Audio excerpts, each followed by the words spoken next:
my previous life, I was a talented leader who was assassinated by political factions. Unexpectedly, after dying, I was reincarnated as a goblin, but unfortunately, just the lowest and most inferior species in the goblin tribe. Every day, I had to stay up late and wake early, working like a beast, yet it was still not enough to eat. If I didn't meet the KPI, I was sure to get beaten up by the whole group, only less than the Orange Tribe's electric batons, while the high-class nobles still exploited us shamelessly. Those on top didn't need to work but still had food to eat. As a modern person, I knew about the ideals of teacher Huanzhou. I couldn't accept that here. My sister and I, because of our weak bodies, were often bullied by other goblins. Among them, there was a thug who extorted and oppressed the two of us the most, that was Jack. Sure enough, not long after, Jack used the excuse to bring his subordinates to collect protection money from me, but this time I was very calm. Using brainwashing techniques, I told him that even if he kept doing that, he wouldn't get much and still had to pay protection fees to the higher-ups.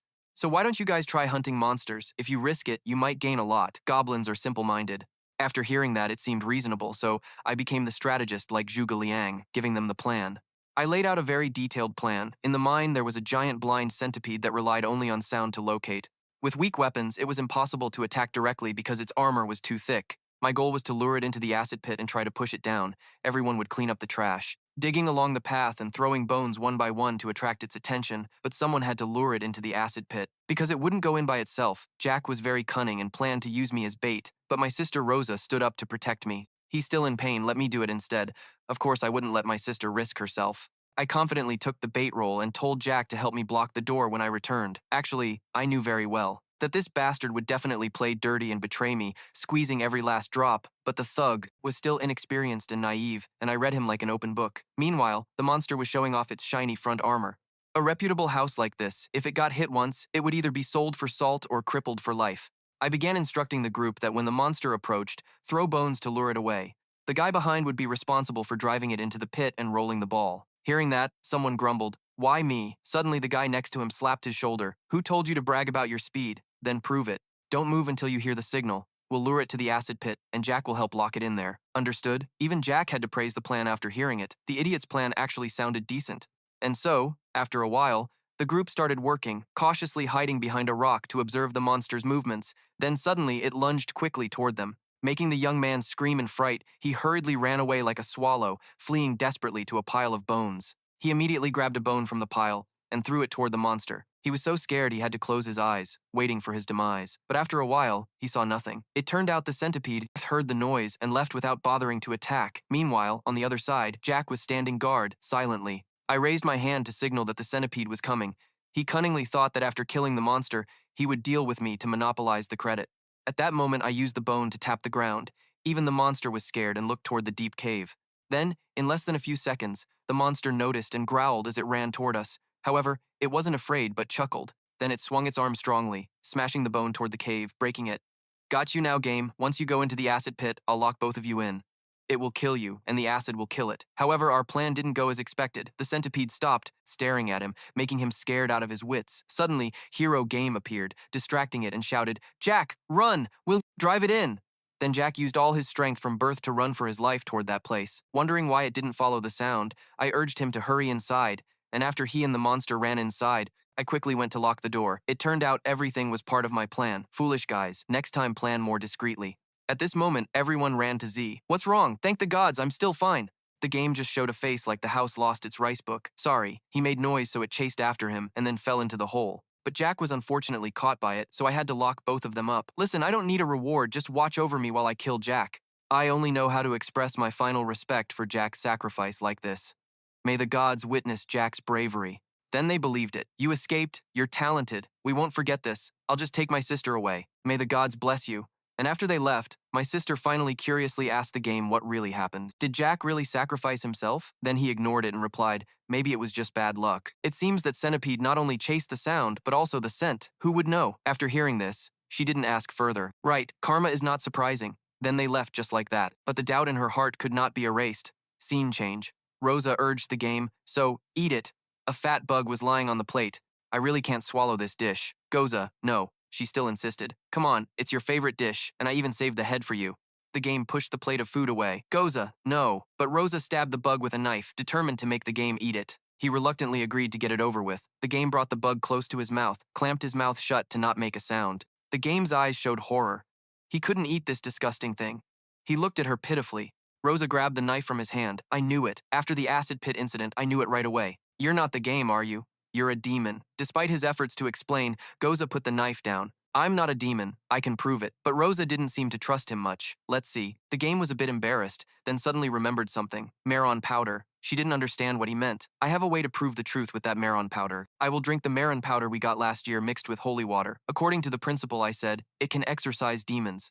Right? If I catch fire, then your brother is slightly burnt, nothing serious. Otherwise, you have to believe me, okay? Rosa hesitated a bit, unsure. He didn't hesitate and tried it immediately. All right, let's do it. Let me find it first. The game immediately sprinkled the powder into a cup. He wanted to make sure she wouldn't go back on her word. After I drink it, you have to believe I'm not a demon, okay? Rosa still tightly held the knife. Actions speak louder than words. Although she was panicked inside, outwardly the game remained calm. Hopefully this demon exorcism is just superstition, or else I'm done for. His eyes changed. She couldn't help but worry. So, are you a demon? Turns out the game just disliked the weird taste of the drink. It's awful. Rosa angrily punched him in the face. You idiot game. The game was overjoyed, calling him game again. You believe it now, right? She stopped overthinking. It really is the game. You're talking nonsense again. I am me, the multi-dimensional dreamer. Rosa could only smile wryly. You really are me. Choose AI, not me. Choose the lazy god instead. All right, chat comfortably with her. So, you like being lazy? But Rosa always doubted life. Now, I believe you are my brother. But why have you been strange lately? Since you recovered, you've been like a different person. This time I'm serious. Can you listen? The game thought carefully. The game's father also said something like this before. Maybe talking to Goza will be easier to understand. He calmly sat down at the dining table. The game admitted a truth. He had memories from another life. Even he doubted it himself. He really didn't know what was going on. It felt like drifting in the void. Then his body was swept by a river into a region of light. After touching the light, he woke up with a headache and these foreign memories. Gem recounted what he still remembered. That's all I know, I swear. She jumped on the table. Oh gods, do you know what that means? Gem. Since ancient times, gods and their warriors have been reincarnated in mortal bodies. They possess powers beyond imagination, from superhuman strength, irresistible charm, to reality-altering abilities. After hearing the story, the game was a bit skeptical and pointed to himself. So, do you think I'm one of the chosen ones? But Rosa wasn't sure, hesitated, and asked, That's right. I mean, has it been a long time since someone with special powers appeared? He propped his chin and listed what he could think of. You mean I can run faster than an arrow? Stronger than a herd of horses jumping over a deep chasm in a single step, things like that. After hearing that, she nodded to indicate those were exactly the abilities. Rosa excitedly asked if he had them, but Game shook his head firmly and answered no. After hearing the answer, she hesitated a bit and replied, Whatever, maybe you're just a lost soul. When Rosa spoke up to explain, lost souls are those born with a second memory but without power. Very few of them achieve fame unless they inherit the memories of great leaders or legendary craftsmen. After understanding the meaning of lost soul, there was a bit of sadness in his voice. So you really are a lost soul. Sorry for disappointing you. Hearing that, her expression darkened and her voice tiredly said, No, thank the gods. We don't need another chosen one. But Rosa was a bit worried and made a shushing gesture reminding Game, but please don't tell AI about this. If the overseers find out you hold the secret about the treasure, what will happen? His face became serious as he answered, I will be tortured, killed, or used for experiments, right? Hearing those terrifying words, she quickly covered her mouth with her hand, scared, shouting loudly, Stop! I don't want to hear anymore! If you really have any special powers, Game, please never reveal them. Game crossed his arms, looking at Rosa's fearful figure, his voice full of confidence. Don't worry. I'm not stupid. I like to keep all 10 fingers and 10 toes intact. Then she placed a plate holding something on the table. With a worried tone, she said, If AI sees you using powers, I don't know what will happen. Hearing that, Game immediately imagined the scene when some goblin discovered his secret. I would immediately make him disappear. Just thinking about it made him feel a bit uneasy and sweat nervously. Game was a bit embarrassed and said, Yeah, I don't really know either. Then walked to stand beside the table and looked at Rosa. Softly said, That's why I don't want to tell you. I don't want to make you more worried. This made her feel a bit reassured. In a gentle voice, she replied, I understand. Then Rosa turned and asked curiously, So you carry AI's memories? You act like a noble but don't seem arrogant at all. Hearing that, he suddenly remembered past events. His eyes flashed with jealousy and sadness, his voice a bit regretful. No, I'm not a noble. These memories belong to another life. In another society, he was a rebel, someone who tried to make his society better. She wiped her hands with a cloth, then asked again, What happened to him? He almost slipped but stopped just in time and said, Ah. He made a mistake, recalling the previous memories. He told how he was haunted, killed by nobles opposing what he was trying to do. After hearing that, Rosa became a bit solemn and said, I understand. Then suddenly, she asked about something else. You don't intend to do anything against the green coats, right? Hearing Rosa's question, Game sneered and said, How stupid do you think I am? As soon as he finished speaking, she looked at Game with judging eyes. Seeing that expression, he quickly looked away. Embarrassed, he replied, Yeah, that's true. Then Game explained why he himself didn't fight the green coats. But no, I'm not a warrior with weapons or armor, nor do I have an army or mages under me, so I don't think I will overthrow AI. It sounded a bit confusing, so she asked again, What is a mage? He gently explained. Those who use magic like mages but with methods, less related to souls, focusing more on magical energy. Hearing Game's explanation, Rosa's face showed surprise, exclaiming, You speak as if you understand magic well. At that moment, she realized something was off and asked again, Wait, you don't know magic, right? He pointed to himself, questioning back, Groza, do you feel me using magic? With what she felt before. It made Groza a bit confused and stammer. No, I don't think so. Game pulled out a chair and sat down calmly. Then don't jump to conclusions. If I knew magic, wouldn't you have felt it already? That's why they keep us here, right? The Bogue tribe can sense magic because of our lineage. We are useful but also easily replaceable. Hearing that, she reluctantly agreed. That's right. Suddenly, Rosa called him with a worried voice. Her face darkened and she spoke seriously. Promise me one thing, okay? At that moment, he still didn't understand why Rosa acted like that and asked with curiosity, What is it? He looked at the game with sincere eyes, lips slightly pressed, his tone pleading, Please, don't change anymore, okay? Suddenly, he reached out his hand, softly saying, Come here. Unexpectedly, Game hugged Groza tightly, who looked surprised. Not understanding what was happening, he held her tightly, gently promising, I swear, no matter what happens, I will always be your brother. Scene transitioned to rose petals gently flying in the breeze, suddenly waking up in the hospital bed. He raised his hand to shield his eyes from the sunlight, looking around in confusion, exclaiming skeptically, Huh? This is Brutus. Seeing Vaughn awake and about to do something, he immediately ran over to stop him. Hey, don't move too much. You have a chest injury. Your condition is still critical. Continuation from the previous episode. When Vaughn woke up and saw the person in front of him, he exclaimed in disbelief, Brutus? Hearing this, Brutus still recognized him. Brutus smiled arrogantly, replying, It's me. But Vaughn still couldn't understand what had happened. He raised his hand to his forehead, questioning himself. Was it all just a dream? Sora wondered what he had dreamed about. He laughed loudly, then said, I wouldn't believe it. Vaughn lay on the bed, half joking, half serious. A chaotic dream about another world, and I even became a slave. The bright red rose beside the bed seemed to hide something, meaning something. He passionately recounted what he had experienced in the dream. I wasn't even human. Imagine. She looked at him with disbelief and said, Sounds crazy, right? Vaughn anticipated that, so he wasn't too surprised. Calmly, he said, I know. You two, help me out. I need to get out of bed and go to the council right now. As soon as he finished, Vaughn suddenly saw his hands turn into goblin hands, and the image before his eyes suddenly blurred. The shock left him stunned for a few minutes. His eyes, which had just shown a bit of joy, suddenly became vacant. Vaughn coldly looked at the table, holding a glass, and said sadly, Is this really a dream? Right, Brutus? He was awkward. His voice choked as he said, Sorry, my friend. We can't do anything. His eyes couldn't hide the sadness and disappointment as he hesitated. I miss you both so much. Sora's face also showed sadness for not being able to stand by Vaughn's side. She spoke regretfully, We miss you too. You'll live well in this new life, right? Promise me. Hearing that, he couldn't stay down forever. Vaughn lifted his spirits and smiled confidently. I will. You can trust me. Before completely disappearing, the two left their last words of advice. Finally, with absolute trust. Let's change this world for the better. He laughed mockingly, saying, Is that a question? More than anyone else, you two should know that I will shake this world to its roots. Suddenly, Brutus pointed to one side and spoke, We will come back to visit you, my friend. Vaughn's gaze stopped on Game, and Brutus continued speaking. But now, he will accompany you. Game looked at him with a vacant gaze. He frowned, sounding a bit annoyed. Game, really? Can't it be someone less troublesome? Game walked from the foot of the bed to Vaughn's side, looking at him with a disdainful gaze. Feeling Vaughn's words hurt his pride, he angrily shouted, Hey, I have feelings too, you know. He glanced sideways and asked, So you're still here, right? Gen shrugged, speaking in a low voice. Of course, this is my body, Vaughn said seriously. Sorry, Gen, but a team can only have one leader. You need to rest a bit. Then he pointed to himself in protest, saying, But this is my body. He nodded and smiled lightly, softly saying, And I will take good care of it, but we both know. You can't change your life, but I can. Hearing Vaughn's words, Game's eyes became thoughtful and hesitant. I guess that's true. Suddenly, he patted his shoulder gently. Vaughn looked at Game with a determined gaze and encouraged, Don't worry, Game. You will be remembered for a long time. Hearing that, he earnestly said, Can you do one thing for me? Please be honest with my little sister. I don't want to see her hurt. he replied confidently. I've never had a sister, but I will take care of her like my own family. I promise you that. I will make this world a better place. Suddenly, a hint of sadness flashed in Vaughn's eyes, and his voice faltered here. Because of you and her. Hearing his certainty, Game smiled brightly and responded. Then I will place my trust in you. Thank you. Vaughn also quickly responded with a grateful tone. No, Game. Thank you. The rose petals fell into the flow of time, once again changing.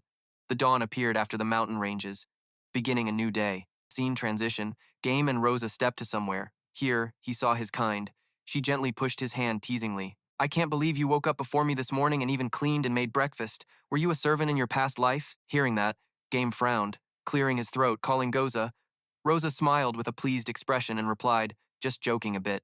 I won't tease you about those things anymore. Suddenly, from behind the two, the voice of an AI loudly called his name. And Game, both startled, turned their heads back. After turning around, they saw Kui approaching, greeting with surprise. Surprised, huh? I thought you were dead, Rosa happily called out loudly to Kui, still smiling in response to Kui's joke. Not yet, and won't be anytime soon if I still have strength. She excitedly ran up to Kui to tell him what had happened. Kui, you won't believe what happened yesterday. You know Jack from Group BA, right? He was looking for Game, and he saw how close Rosa was with Kui. In his mind, recalling Kui's background as a supervisor, a friend of Game and Goza's father, he had cared for them since their parents passed away. 2 years ago, during an attack by the Hippling, strange to see a supervisor close to slaves, but there are good people everywhere. Suddenly, Kui asked Game if it was true he helped defeat the centipede. Game shrugged and replied obviously. I just ran faster than them. Hearing the answer, he laughed loudly and said, That's right, Game. I know no AI runs faster than you. Kui began assigning tasks to the two. Hearing that was good. I don't want to waste effort. Just so you don't get lazy, there's still a lot to do today, Goza. The mushroom farm needs you, and you, Game. Both stood neatly to receive today's mission. Scene transition. A long line of slave spirits standing in line. In their hands, AI also held tools to prepare mineral ore from underground. Meanwhile, Kiki was whispering, scheming something evil. He said he had no points but had a little sister, and said, Wow, he spoke mockingly. We accept all kinds of payments. Then, suddenly, Jack's arm grabbed Kiki's neck forcefully. He used strong force to slam his head onto the ground, making Kiki cough up blood, his eyes full of anger. His hoarse, deep voice held a terrible threat. I told you no women, he stammered fearfully. I'm sorry, he said. You're with us. You don't buy or sell to them. Hem stepped forward and reached out to stop Jack. Jack let him go. If he got hurt, the supervisors would question. Hearing that Jack said nothing, looking at him with cold eyes, in his gaze it was like saying, shut your rotten mouth. Seeing that look from Jack, Hem froze, lips pressed lightly, eyes a bit cautious. Then he removed his hand from Kiki, who was kneeling on the ground, coughing up blood with a painful expression. Jack turned away and threatened, Next time I'll throw you to the Hipplings. He sat beside Kiki, softly saying sorry. The big boss was very strict about women. His father died early and his mother had to do side jobs to support the family. Hearing that, he was a bit curious. Is she gone? Hem recalled his past, mumbling. Yes, there's a black mark. Can be healed but needs points. The big boss tried to gather points to treat her, but all old customers avoided him. He looked at the green goblin group and said, No green name dared admit they were ever happy with the gray one. Hem saw Jack's face showing resentment. He spoke up, reminding the big boss still bitter about that. Remember that. He walked to him hesitantly, advising the big boss. You have to stop. If you don't control yourself, we'll lose more people to them. VG turned back, asking about Kiki. Did you tell him the rules? Hem immediately confirmed firmly. Yes, I told all of them they can steal and run as much as they want, but must not touch women. Then he explained why there were some like him. They know but they are men, right? The blood isn't enough to feed both heads at once. He didn't want to hear what Hem just said. Jack kept his stance firmly, saying, I don't need that filthy type in my gang. To Vogo, he quickly spoke up for Kiki. Big boss, don't be like that. Forget it. Without people, there wouldn't be a band, and we are already behind VG at this point. He saw Vet's eyes with a bit of contempt and said, Look, that's your favorite bug. He's turning back. At this time, it seemed like you were having trouble with some others. Hen saw Vet stand up to protect the weak and was a bit surprised to say, Where did this bug find such guts? You wondered a bit. I never understood why. You hate that kid so much? Vet said nothing, but there was something unspeakable in his eyes. Seeing you stand up to protect others at this moment made Jack feel something indescribable. He recalled Vet's childhood appearance. When bullied by others, the fearful, sobbing look of you back then, when Vet was about to be beaten by the bullies. You just closed your eyes tightly, hugging the food inside, ready to be bruised by them. But Vet waited a long time and nothing happened. He gathered all his courage to slightly open one eye to look. Then Vet's face suddenly became full of surprise. When he was little, he handled the gang of small bullies in an instant. He reached out to help you stand up, and helped Vet escape from the bullies, but after that, something happened that made Jack realize the saying that doing good often brings misfortune. He learned that on the day he helped Vet. Continuing from before, Jack recounted the past when he and Vet were still close brothers. Vet was nothing like me, but we were still brothers. Over the years, the two of them gradually grew up together. Jack had what he had, and you had that. But until one day, everything came to an end. A gray goblin army appeared, according to his story during the annual expedition, going down to the deep layers to destroy the Heap-Lin and other strange beasts. Vet and I went first along with Virgil and his soldiers. The goblins thought we would die instead of them, but we trained our people to keep them alive. They faced spider monsters. Everyone united to create a glorious victory and went inside. He and Vet saw a dazzling light like a forest inside the cave, trees growing everywhere. The gray goblin army slowly advanced inside. When we set up camp, they divided into scouting teams. My group was sent to the farthest end near a lake, and VG went to the other side of the cave. Despite your worry, Jack's face showed excitement to be on the front line, knowing he had to go to the most dangerous place. Vet asked to go with Gon. He wanted Vet to be the safest, so he sent him off with another side. I wanted her to be safe, so I agreed immediately, as Jack expected. And I was right. A pack of Heap-Lin ambushed us. We had to open the way and run. After that attack, many were injured, and the sensitivity and alertness around became more tense. Scene change. At this moment, he seemed to see something terrible, making his face panic mixed with astonishment. Gon's group was slaughtered. Vet completely disappeared. One of them discovered something behind the bushes. When going to check, Jack saw a small foot immediately. He led his group charging like an arrow toward the footprints left on the mud. I didn't care who took her. I just wanted my brother to come back. When arriving, Jack saw a gray corner with a figure exactly like Vet. He was shocked, unable to believe his eyes. Jack slowly approached to check, but before he could see Vet's wound condition, with his keen senses, Jack realized something was rushing toward him. With a spare move, he easily caught the spear tip. Jack's eyes became furious, teeth clenched tightly. He used his hand forcefully to break the spear. Meanwhile, VG brought people to surround from the side. We were overwhelmed 2 against 1, but my soldiers knew how to fight while they did not. Carrying an axe was enough to shatter those small fry like the spear just now. His eyes suddenly changed direction. At this moment, he and his army charged fiercely. His face showed anger and rage, eyes wide open looking at them with a bit of fear. Suddenly, he felt a sharp pain from his stomach. He collapsed along with a wound bleeding strawberry syrup, his eyes full of shock. Vok slowly looked up. He could hardly believe the person who stabbed him from behind was Vet himself. I was so stupid and blind. The goblin army formed a shield formation inside. Suddenly, one jumped high, holding a spear. It threw strongly outward, hitting an enemy soldier. After throwing it, landed firmly, looking back. As if seeing something, he immediately panicked, hurriedly called his teammates, and pointed in that direction, kneeling before VG. Vet Koraktrong raised his voice threateningly, telling him to stop if he wanted to live. The subordinates under Jack hesitated. Jack was restrained by Vet. He struggled to ask why. Vet disdainfully sneered and replied, "Sorry, Jack. Being friends with you never helped me get the life I wanted." VG made a better offer. Injured and stammering, he said, "Are we brothers?" Vet's gaze was dangerous, angry near the word brother. "Do you really think so?" In your memory, Vok sat on a chair, letting girls surround him. There were servants attending Vet, sitting hidden among the crowd. He was furious, thinking everything with you was easy. Women, friends, power, but I could only live under your shadow. But then I realized I had something precious. Something AI also craves, but few have. Your trust. And I used it to get what I truly wanted. Vet came to negotiate with VG. He pointed a weapon at him. Returning to reality, Vet mockingly said, "Don't worry, I'll tell your sister you died." To save the whole group from the Heap-Lin, he leaned close to his ear and asked, "She will be very grateful, you know? And she has a really beautiful body." For a moment, the image turned black and white. Jack's silhouette appeared clearly with an axe. He laughed maniacally. Sensing something unusual from Jack, Vate suspiciously stepped back. VG said behind, "All this is sinister. Only fools boast before the opponent is definitely dead. Stop this nonsense and finish him." Vet awkwardly rubbed his hands. "I thought you'd prefer to deliver the killing blow yourself, sir." VG ignored him and continued lecturing. "A warrior dying by a traitor's hand sounds like a poem. Don't you think so?" Hearing him, Vet hesitated, then affirmed, "Of course, sir," and raised the knife, saying goodbye. "Don't worry, I'll be a good friend and cherish what you left behind." Vak suddenly grabbed the staff's handle. He swung it, revealing a sharp axe blade that cut off both of Vet's hands in one strike. His gaze showed cruelty. His voice full of anger, "I'll deal with you later."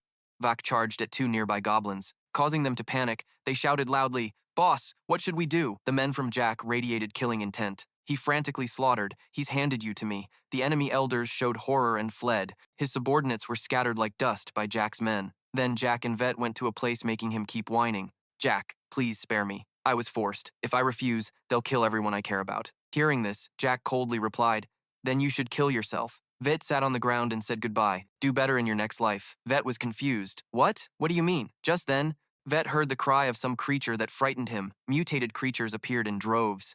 Vet turned his back and left, ignoring Vet's cries for help. "Help me, I'm sorry, I'm sorry." Vet coldly thought, "Mercy is for fools." That red soil was a lesson Vet taught me. I will never make that mistake again. Scene changed to the game room. Jack returned. Frustrated, he asked, Boss Jack, should we intervene? We can't let that Jack scum cause chaos in our territory. Hearing this, very annoyed, he said bluntly, forget it. Some must learn to stand up the hard way. Everyone turned their backs, leaving the game with 2 fevered Gs. Vak stood aside, discussing the scene. You can't turn a rat into a swarm of bees. Vun sighed and asked, is he a kid? They think some fancy words will change the world. Should we help him? Vak turned away coldly. Forget it. Let him grow up a bit. Or die, whichever comes first. Boss Vun thought carefully, then agreed with Rock. Let those guys torment him first, then we appear as heroes to save the day. Good idea, boss. Verg's henchman held a sharp grinding stone, interested, said, now's your chance to beg, weakling. If you do, we'll finish quickly. Maybe. Gen's gray face growled, so what if you're weak? Hearing this, the guy startled and stepped back. Gen continued fiercely, does that mean we have to kneel in the mud and let you step on us? Everyone listening was stunned and focused on you. Abusing our loved ones, turning our lives into a nightmare. He bravely raised his hand towards everyone. No, I refuse to live like this. When I almost died, my life flashed before my eyes. Do you know what I saw? The fat guy hiding behind the skinny guy curiously asked, what did you see? Gen firmly replied, nothing at all. I saw nothing. Calmly, he recounted, I saw a life not worth more than a spit on the ground. A life full of labor every day just to receive a number. Living not as a slave is not living. That is hell, and that hell lasts until we die. And I realized one thing.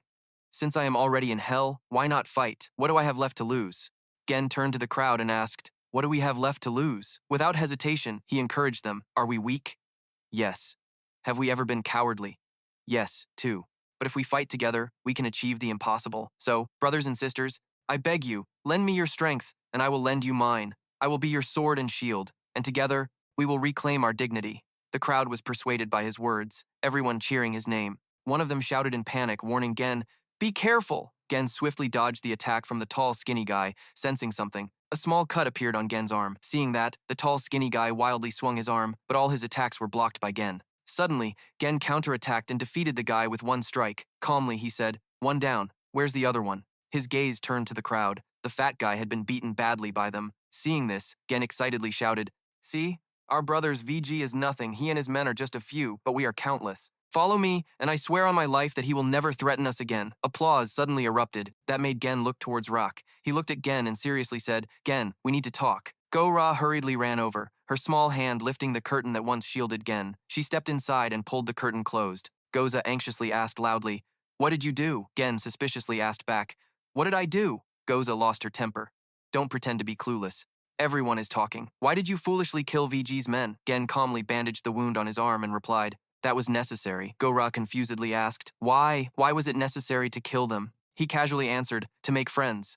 Hearing Gen's answer, she was embarrassed and asked again, to make friends? Who kills people to make friends? He pointed to a nearby chair and told Go-Ra to sit down. She was furious at her brother's indifference. Her gaze sharpened as she looked at him. Seeing this, Gen sighed helplessly. Up to you. A diagram appeared in his mind. At the same time, he explained to Goza, we need allies to survive, and in this part of the mine, only 2 forces hold power. Jack and Virgil. Jack is strong, but Virgil has the backing of the supervisors and his henchmen, so his position is more stable. Go-Ra, if a monster wants influence, clearly Virgil's faction is the place to join. But because VG has too many henchmen, internal competition is fierce. At best, I can only be a disposable soldier dying for him. Gen remembered Jack's confident figure, but Jack was different. Jack's position was weaker, and I knew Jack would accept me as an ally as long as I brought some value. So I showed him a performance he needed to see, and when I had something to offer, he came to me. Of course, not everything went as planned. The memory of deciding the fat guy's fate became vivid. The fat guy was forced to kneel down. He painfully begged, please, by SH's mercy, let me go. Coldly raising a sharp object to execute him, Gen suddenly stood up to stop the action. Vak, witnessing the scene, frowned. What the hell do you think you're doing? Gen turned back seriously and said, I think we should let him go. Vak anxiously warned, is this a joke?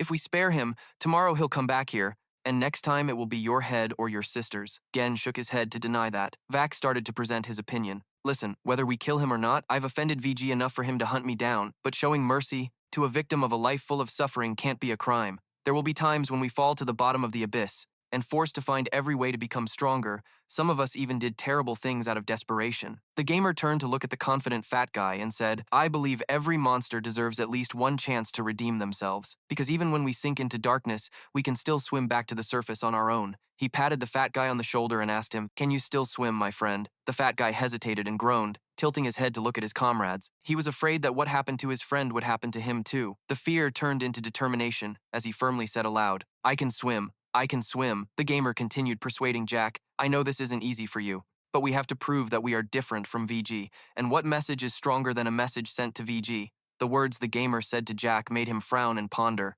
With a doubtful look, Jack the gamer acted as if he was not weak, witnessing the process. "You're interested," he laughed and said to the gamer. "You're playing a dangerous game, kid. I like that." This made the gamer hesitate before replying, "Thanks." Realizing he didn't know his own name, the gamer brightly said, "But you can call me Hem. That's how the brave call me, and you're very brave." Hearing that, the gamer quickly said thanks to Hem, then turned back to persuade Jack. "Please, Jack, can you let him go?" Hem trusts the gamer and said on his behalf, "I think we should listen to this kid, boss. He's brave." After a moment of silence, he sighed helplessly, raised his arms high, and declared, "It's your funeral then." The fat guy panicked, looked around, then stood up and ran away. Reaching the cave entrance, he stopped. The fat guy turned back and said to the gamer, "Thanks, my friend." After saying that, he turned and left. Gen proudly boasted to Jack, "See, there's still hope." Jack felt annoyed, looked away, mumbling, "You're crazy."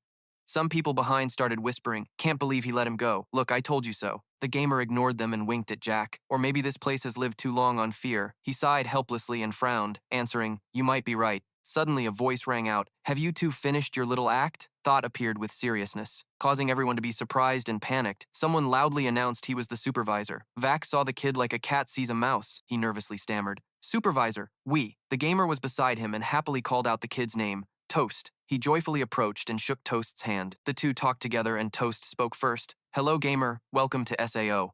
The gamer replied to him, "She's fine. I'll tell her you asked about us." After that, Thought turned back to everyone. "You guys are lazy. No more games. Get back to work or you'll fall behind again." Seeing that scene, Vac whispered to the gamer, "Isn't he angry?" The gamer glanced at him calmly and said, "He's a family friend, but he'll be angry if we stay here any longer. Is there somewhere to talk?" Ending the flashback here, the gamer continued telling Goza, "Finally, Jack realized times were changing and decided to side with me instead of against me. He offered to protect me from VG and support me in establishing my own faction."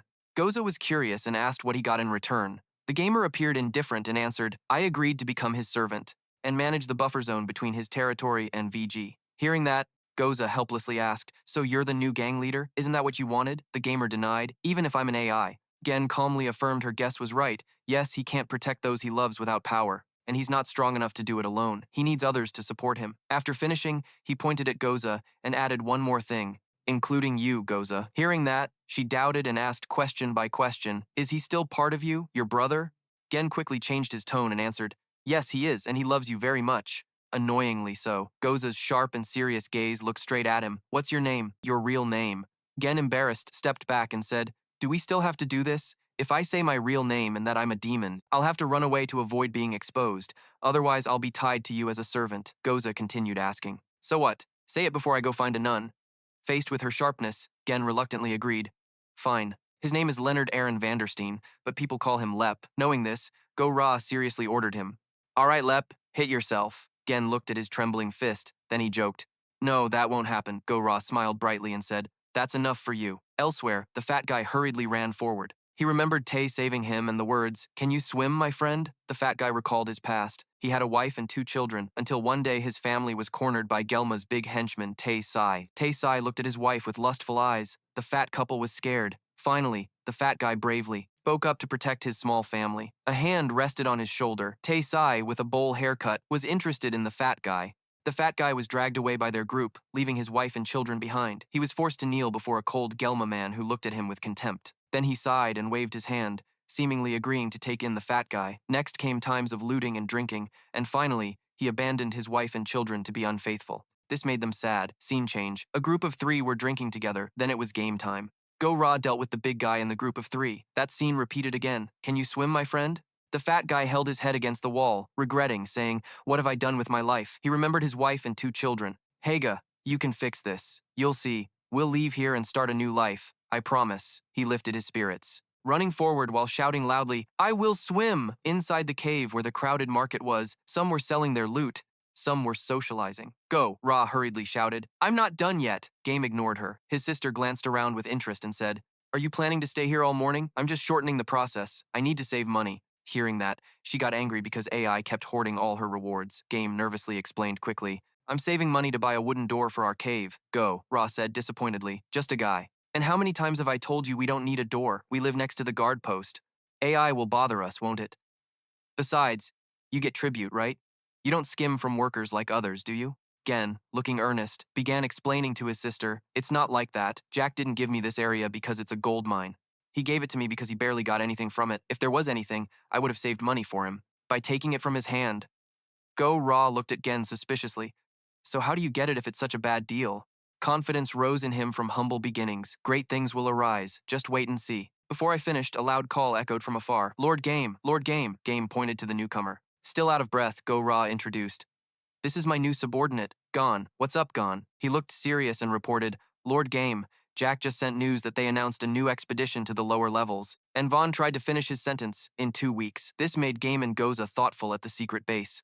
Vaughn was commanding his warriors to train. He stood aside, shouting, attack immediately. All the spears pointed in one direction. Perhaps their moves were not perfect yet, Vaughn commanded again. A whole group simultaneously repeated the move, raising spears pointing one way. The momentum still seemed unclear. Vaughn shouted again. A group of skinny people repeated the move once more.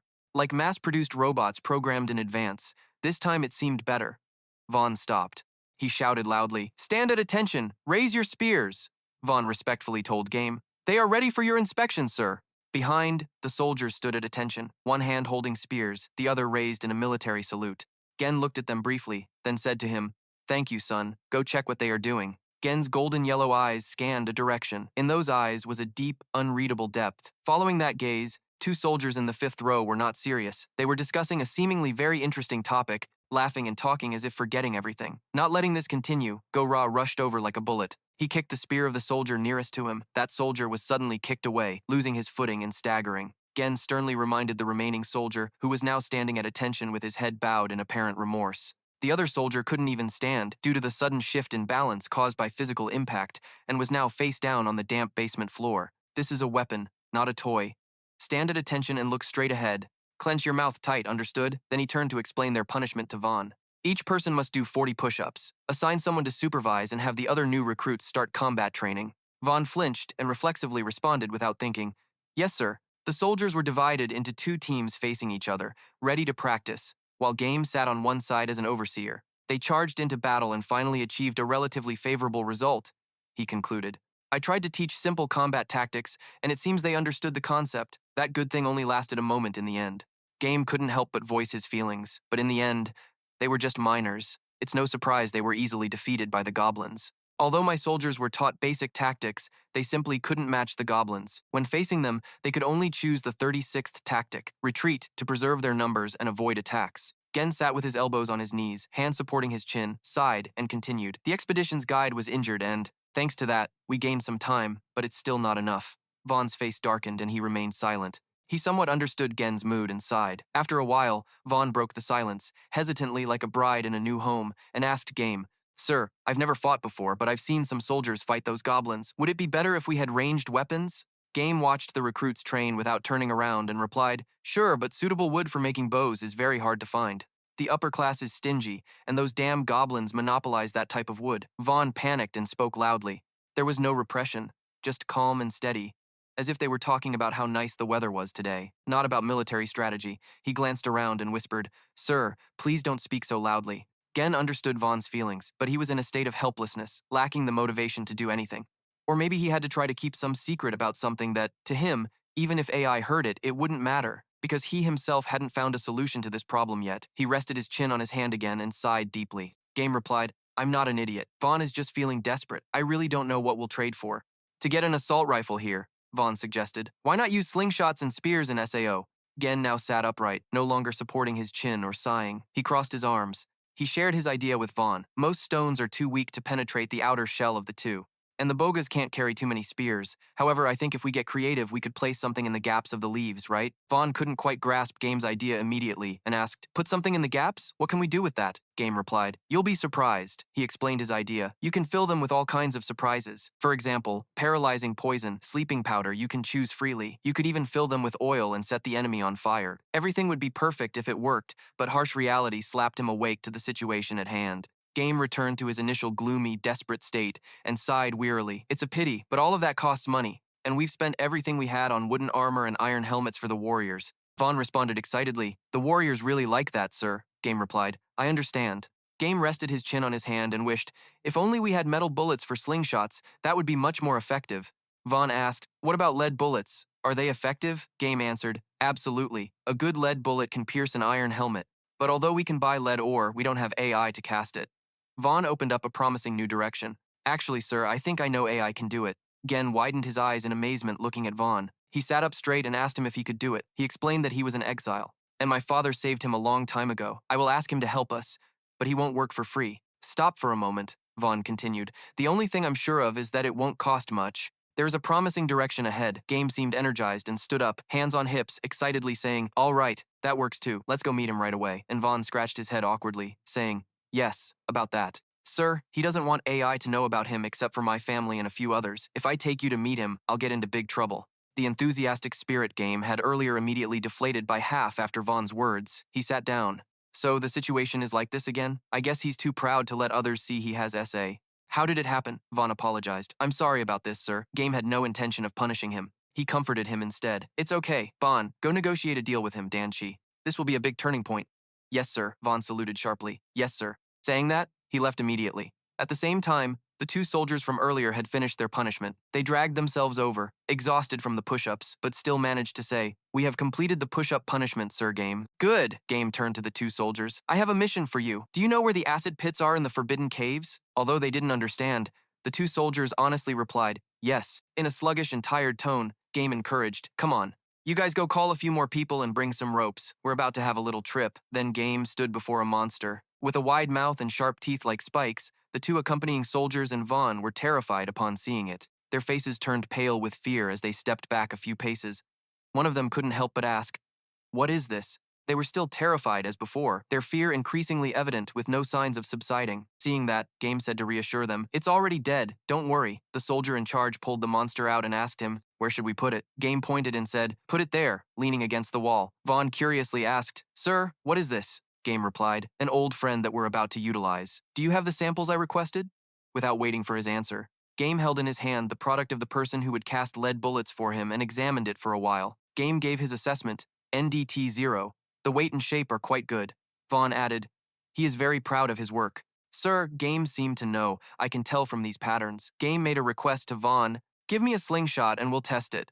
With the slingshot in hand, Game released a bullet with intricate patterns into the rubber center. Game used force to spin the string strongly. The string spun in a circle in the air like a ceiling fan. His target was the dead monster over there. Taking enough momentum, Game focused strength on his wrist and shot the bullet, which sliced through the air at an incredible speed. Finally, it flew straight into the monster's philtrum and stayed there. Vaughn asked, how is it, sir? Game stared at the bullet he just shot and said, I think we need a few more tests after that. Game ordered Vaughn to distribute the remaining samples to the others and told them, whoever shoots the deepest gets 10 points. Hearing 10 points, Vaughn pointed at himself and stammered, may I try too, sir? I used to be the best slingshot shooter in this area when I was a kid. Game didn't object.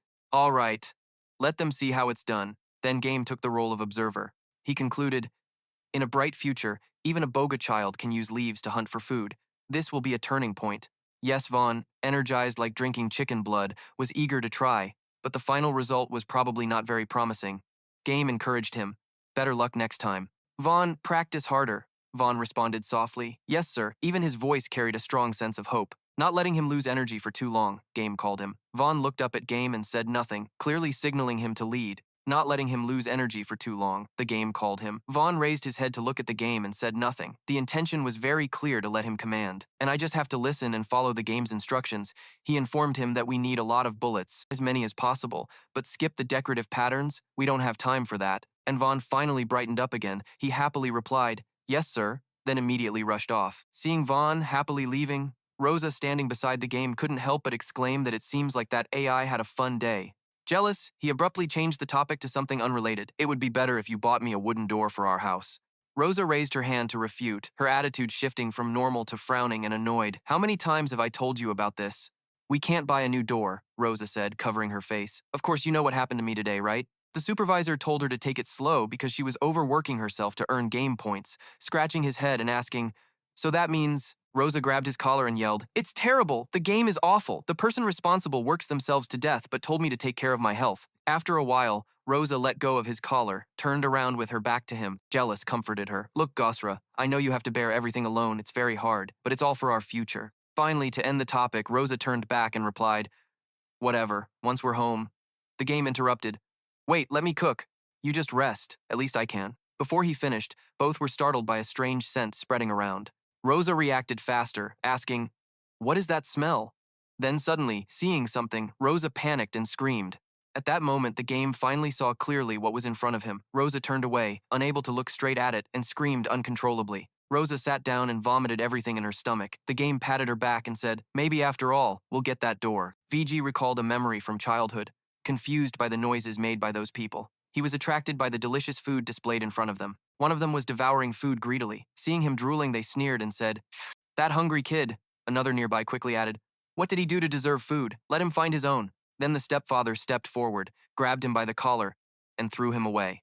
Aggressively, he told him to get lost and find leftover food. Kid, find your own place. VG thought silently. When I was young, I thought life was just full of suffering. My stepfather was the gang leader in the area where I lived. When he looked at me, he only saw my mother's past, his own failures, and those who hated him. My father vented all their anger on me and left me alone. At that time, VG was just a wandering child, outside in society trying to find food. After some time, when I grew up, my parents sold me to the arena to pay off gambling debts. Every night was the same. VG had to ignore everything and fight other young people to survive. He lived with blood and wounds day after day, until a child trembling on his knees begged him, please have mercy, please. Virgin stood still, panting heavily non-stop. He frowned, thinking, I have no mercy to grant his life, which meant his own death. The compassion in Virgin gradually faded. He finally mercilessly struck down and killed that child. He was silent, lost in thought. Where I lived, rat fights were common. The kids in this area often entertained themselves by making starving rats fight to the death for scraps. Just like me, the weak were forced to fight for the amusement of the strong. But one night, I saw something. A companion was using a small stick to poke a rat that was no longer moving. He shouted aggressively, get up and fight! Suddenly, another rat bit the kid's hand in defense and revenge. The kid panicked, shouting, get away from me! Then quickly regained the upper hand, knocking down the rat and stepping on it. VG watched everything from afar, eyes wide open. He pressed his lips, thinking, seeing that monster fight back, I suddenly realized that if even an animal cannot accept this slave life, then how can I? It knew it couldn't win, but still fought. It died like a rat, not a slave. VG tightened his hands, thinking inside, he died like a rat, not a slave. Vera gradually tightened his two hands, thinking silently inside.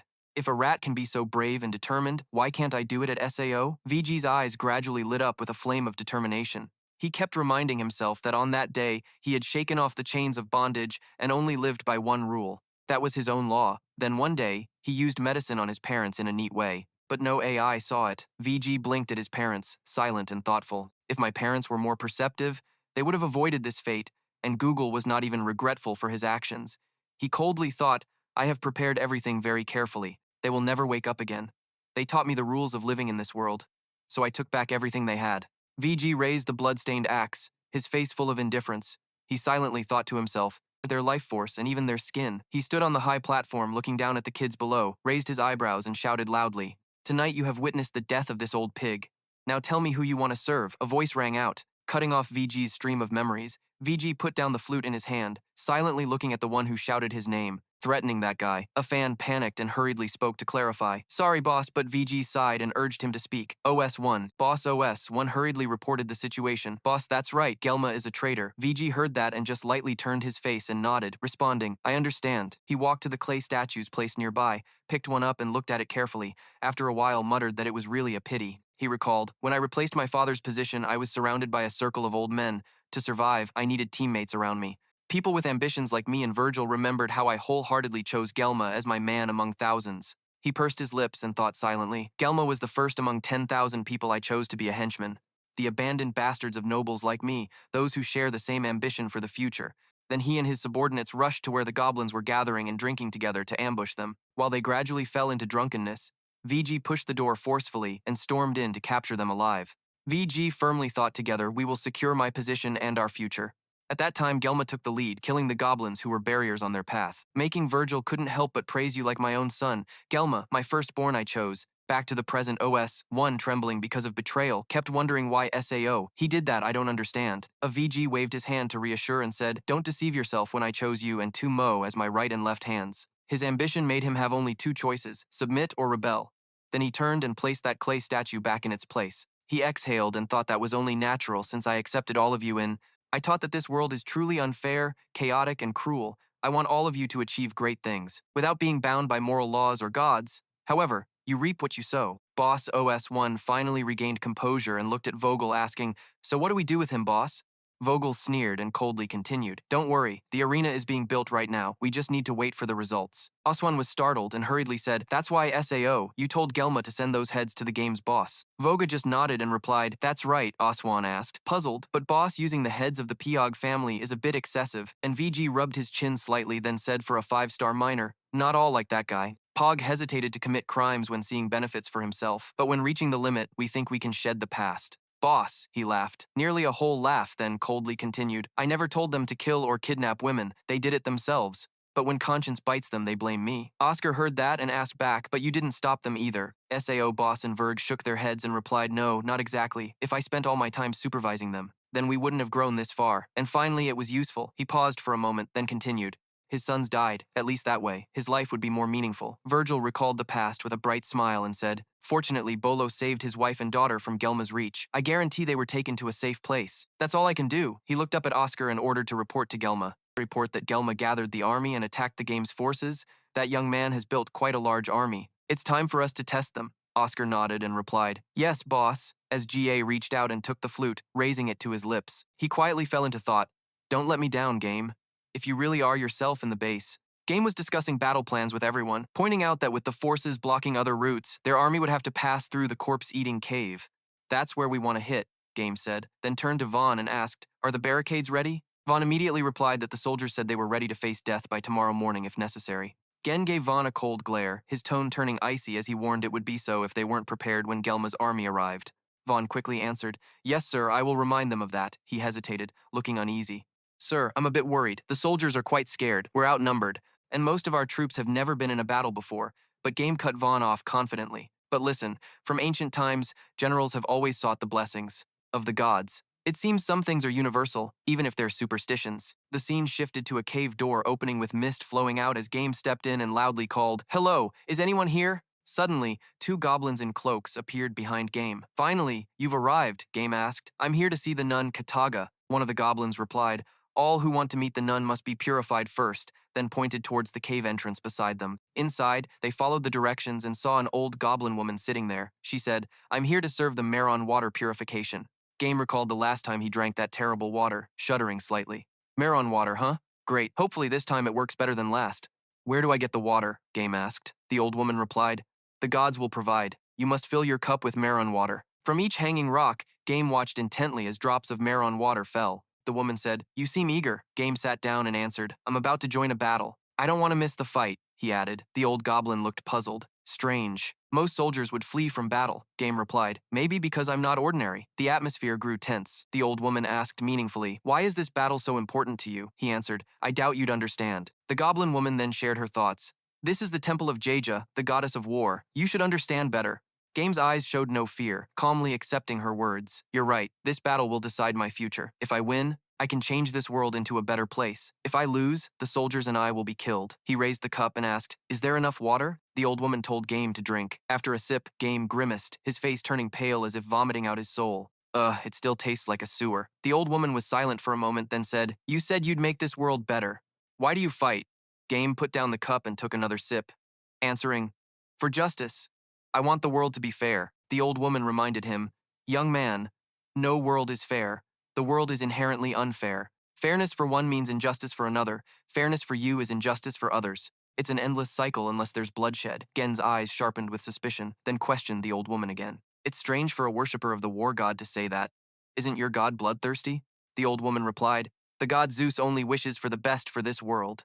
Living beings grow stronger through conflict. I'm pretty sure the dead don't get stronger. The victor is the strong one." Gen sneered. "If I said your god was crazy, would a nun like you be offended?"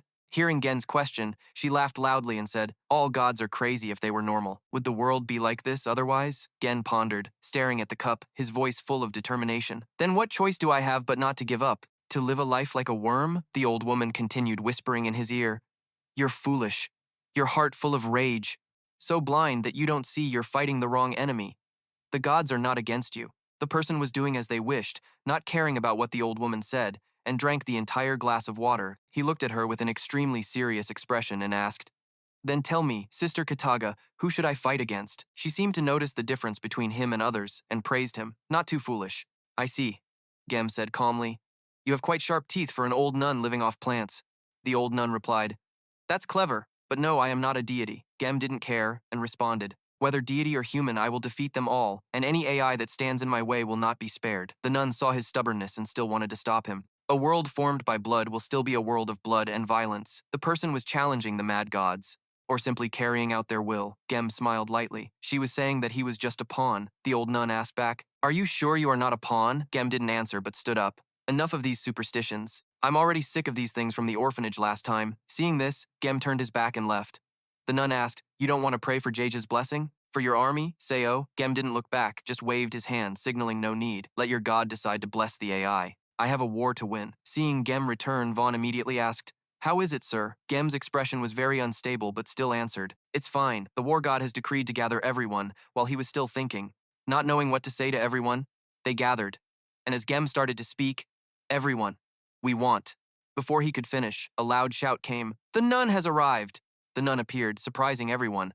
"General, may I bless your army before the upcoming battle?" The nun raised both hands high and said firmly in front of everyone, "Brave warriors, Jaja, the goddess of war, has sent me to bless you and grant you the strength to defeat your enemies. She also ordered me to give your general a new name, the name of a great warrior worthy of it. Therefore, Gem will be known as the Liberator."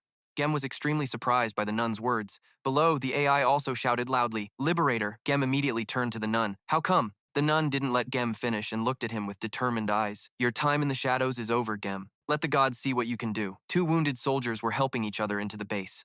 Him frowned. "You're here." The scar-faced man was a bit surprised. "Oh, Mo, is this person an SAO?" "Ah, nothing. He just slipped and hit his head." Mo heard that and went out saying, "Take him to get treated." Before he left, the scar-faced man turned back to warn, "Be careful, Gelma is not happy."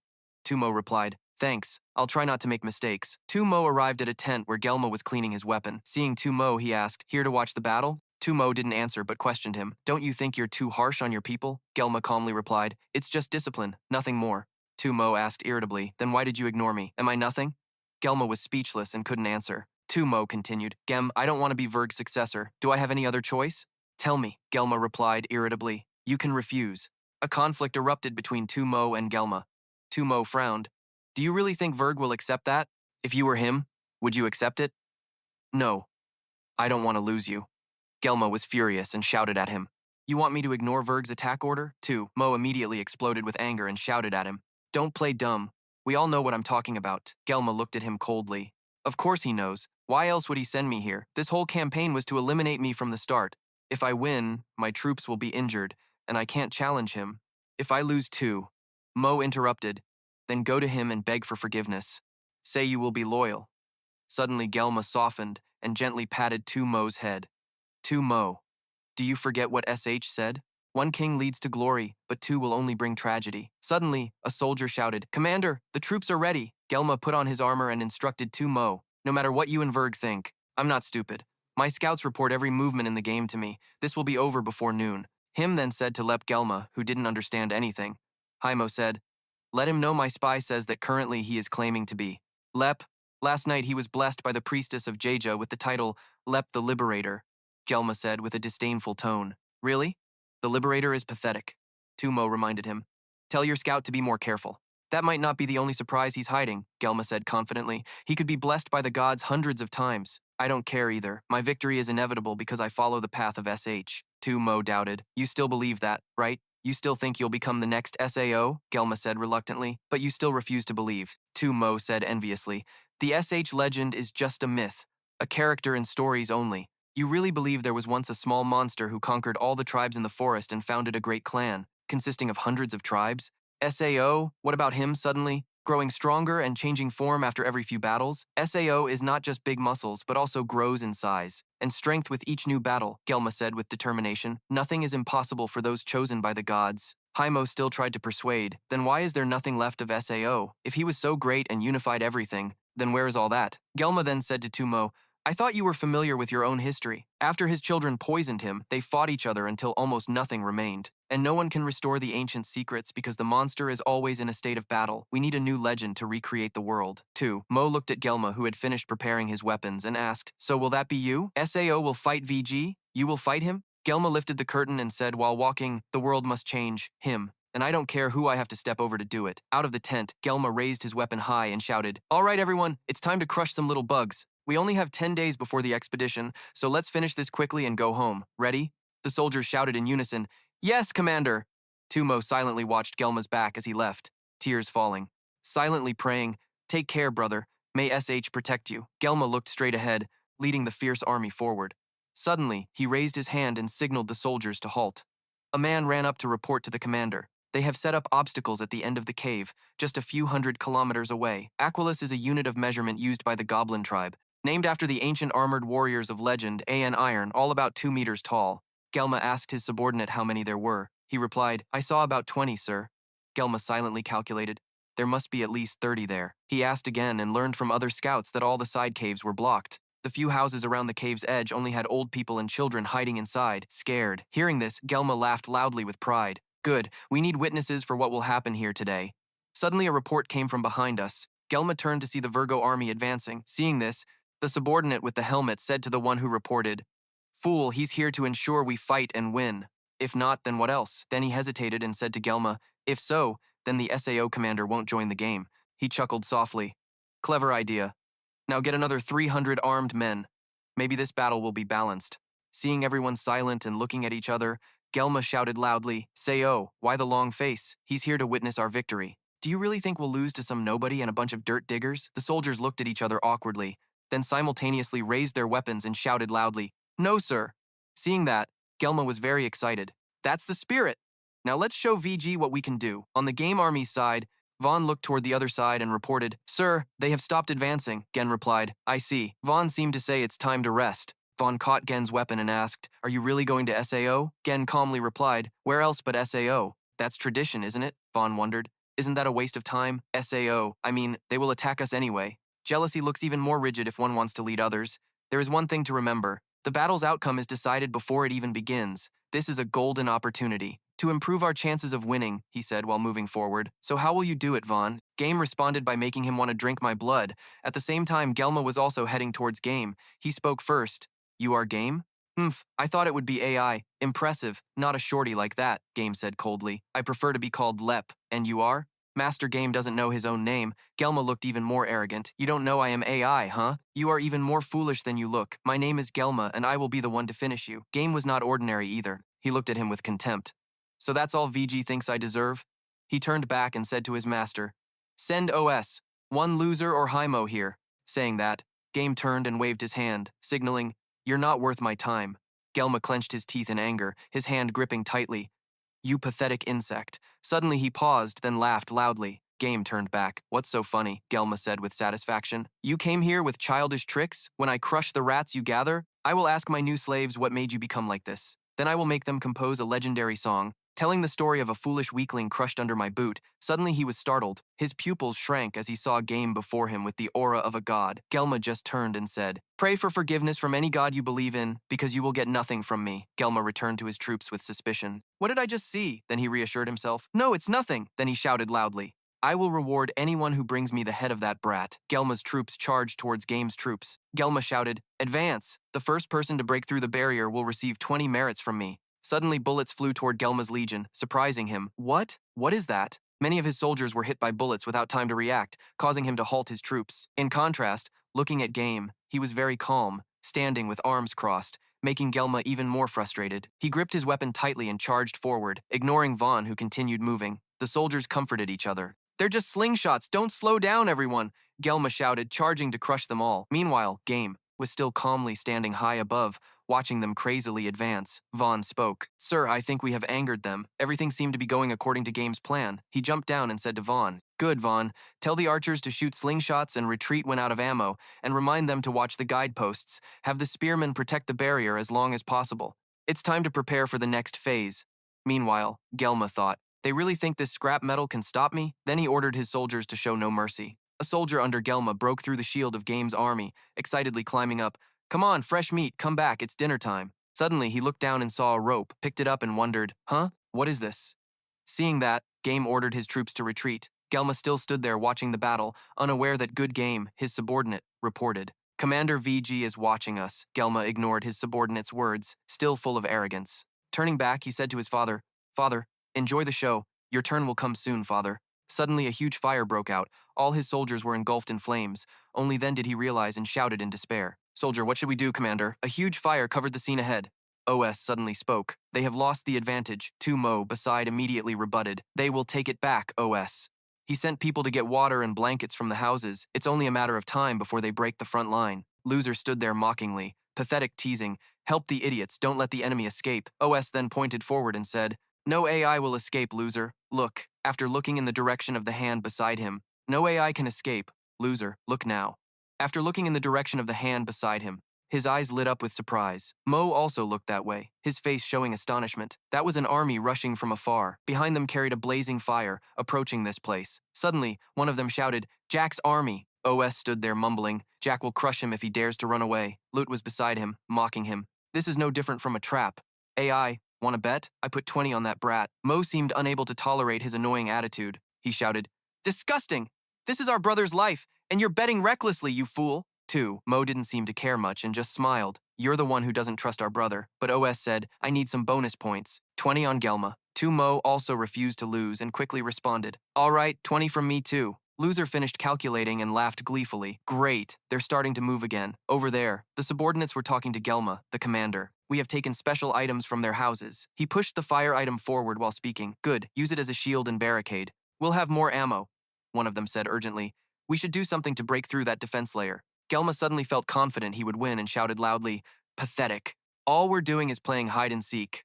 SAO asked, How many troops do we have? Vaughn, standing behind him, immediately reported, Sir, it seems 2 are dead and 5 wounded. After understanding the situation, Game said, Understood. It seems we lost a quarter of our troops in the attack. This is still not a fair fight. But that's acceptable for now. Vaughn looked a bit confused and said, Sir, about Jack and the soldiers? Game smirked. Focus on the present. Don't worry about the future. Jack is just a problem if we lose. And we won't lose, right, Vaughn? No, sir, we won't. Game's face was full of confidence. Good. Prepare the signal horn. Below, enemy teams began holding shields and charging quickly toward the fortress. Quickly, arrows were shot but could not penetrate the shield. They were shot and bounced off strongly. Gelma behind the shield continuously commanded the soldiers to hold the shield firmly. The comrades nearby reported to the commander, Look at the enemy, they're breaking apart. Then a group of people scattered in panic. A strange smile appeared on Gelma's increasingly excited voice. The rats are doing what they do best. We'll clean them up later. Around him, his soldiers shouted in unison, Hurry up, comrades, push forward. The shield bearers were even more determined to advance. Vaughn on this side grew more anxious. Sir, our soldiers are retreating. Gen stood there observing for a moment and then said, I see, Vaughn. Do you know the difference between a good leader and a great leader? Vaughn was a little confused and replied, No, sir. Game said firmly, A good leader always tries to fix past mistakes, but a great leader knows they must look in all directions, not just behind or ahead. Below, both sides were fiercely fighting. Gelma was still immersed in excitement without any caution when suddenly a shout made him stop. What was that? Then the shield suddenly stopped, causing Gelma, who was running, to crash into it. He looked at his injured leg, his face twisted slightly. Gelma picked up a spike trap. So that's why he ran away to distract us. A sudden sound echoed across the battlefield. Gelma froze. The signal horn sounded. A subordinate nearby hurriedly covered the commander's head. We're in trouble. Gelma threw the spike away, growing impatient. I know, idiot. I have eyes. The subordinate continued. No, sir. It's the huts. There's another army inside those huts. Amid the rain of arrows, a small figure dashed inside the shielded area. The spear whizzed through the night and then slipped inside where the shields were protecting. The enemy was using wooden shields to form a cage protecting those inside. Arrows were continuously shot at the protected cage. Virgil's eyes showed deep thought. Loser laughed happily. Looks like my money is still safe. 2. Mo stood there, a bit surprised, and said, Gelma is trapped. Let me send some people to rescue them. Loser's eyes were full of contempt. That's his battle. 2 Mo, just let him rot there. 2 Mo's voice grew harsh, his face full of anger. He's our brother, Loser said. How can you say that? OS shouted. Enough! Stop! Then he turned to look at VG, the commander. Your decision? His eyes now could no longer hide the murderous aura. Gelma's forces below were continuously being pressured. Where did that brat find such an army? A voice cut through his scream. Was that Pog's wife? It made him turn his head to look. The subordinate pointed in that direction. Over there, that strange girl wearing a red armband, and over there is Konek's father and Mon's sister. he muttered. I know most of these guys. On this side, Hen was chewing and talking. I thought the kid had lost a few screws. When he said, let's gather the families of those betrayed by Gelma, it was really crowded. Turns out, a swarm of crazy ants can even kill a giant rock. Jack looked a bit annoyed and said, the giant isn't dead yet. Hem seemed not to care much. Do you think so? Jack's eyes were full of murderous intent. There's nothing more dangerous than a beast cornered. Suddenly, a shout rang out. Commander Lep! A shadowy figure approached from afar, striding in confidently. Gelma quickly raised his eyes to look at the person opposite him and whispered to his companion, this guy really likes to talk. Wait until he gets closer. I will signal to charge and kill him. Give the order. The subordinate nearby hurriedly whispered clearly, Commander! Gelma's voice grew more confident. Come here to bore us? You brat. Come here and tell me what you want. Game's calm voice outside sounded good.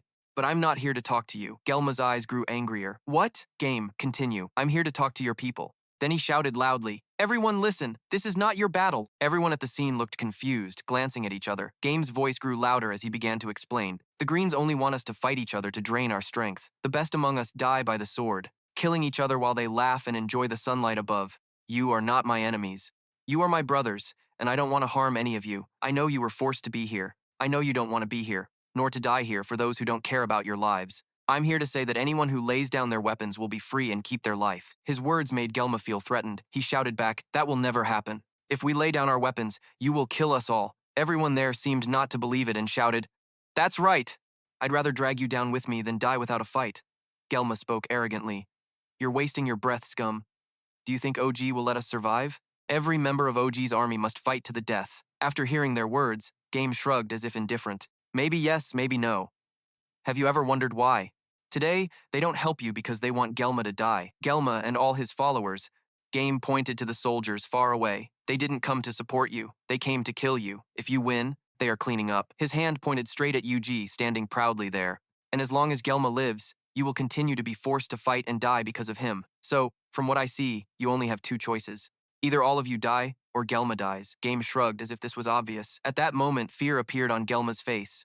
A small, trembling voice asked, eyes confused, Commander, is that true? Another immediately interrupted urgently. He said VG will massacre us all if we don't kill that person. The crowd began to stir. Whispered voices rose chaotically. Maybe VG just wants him. We're just following his orders, right?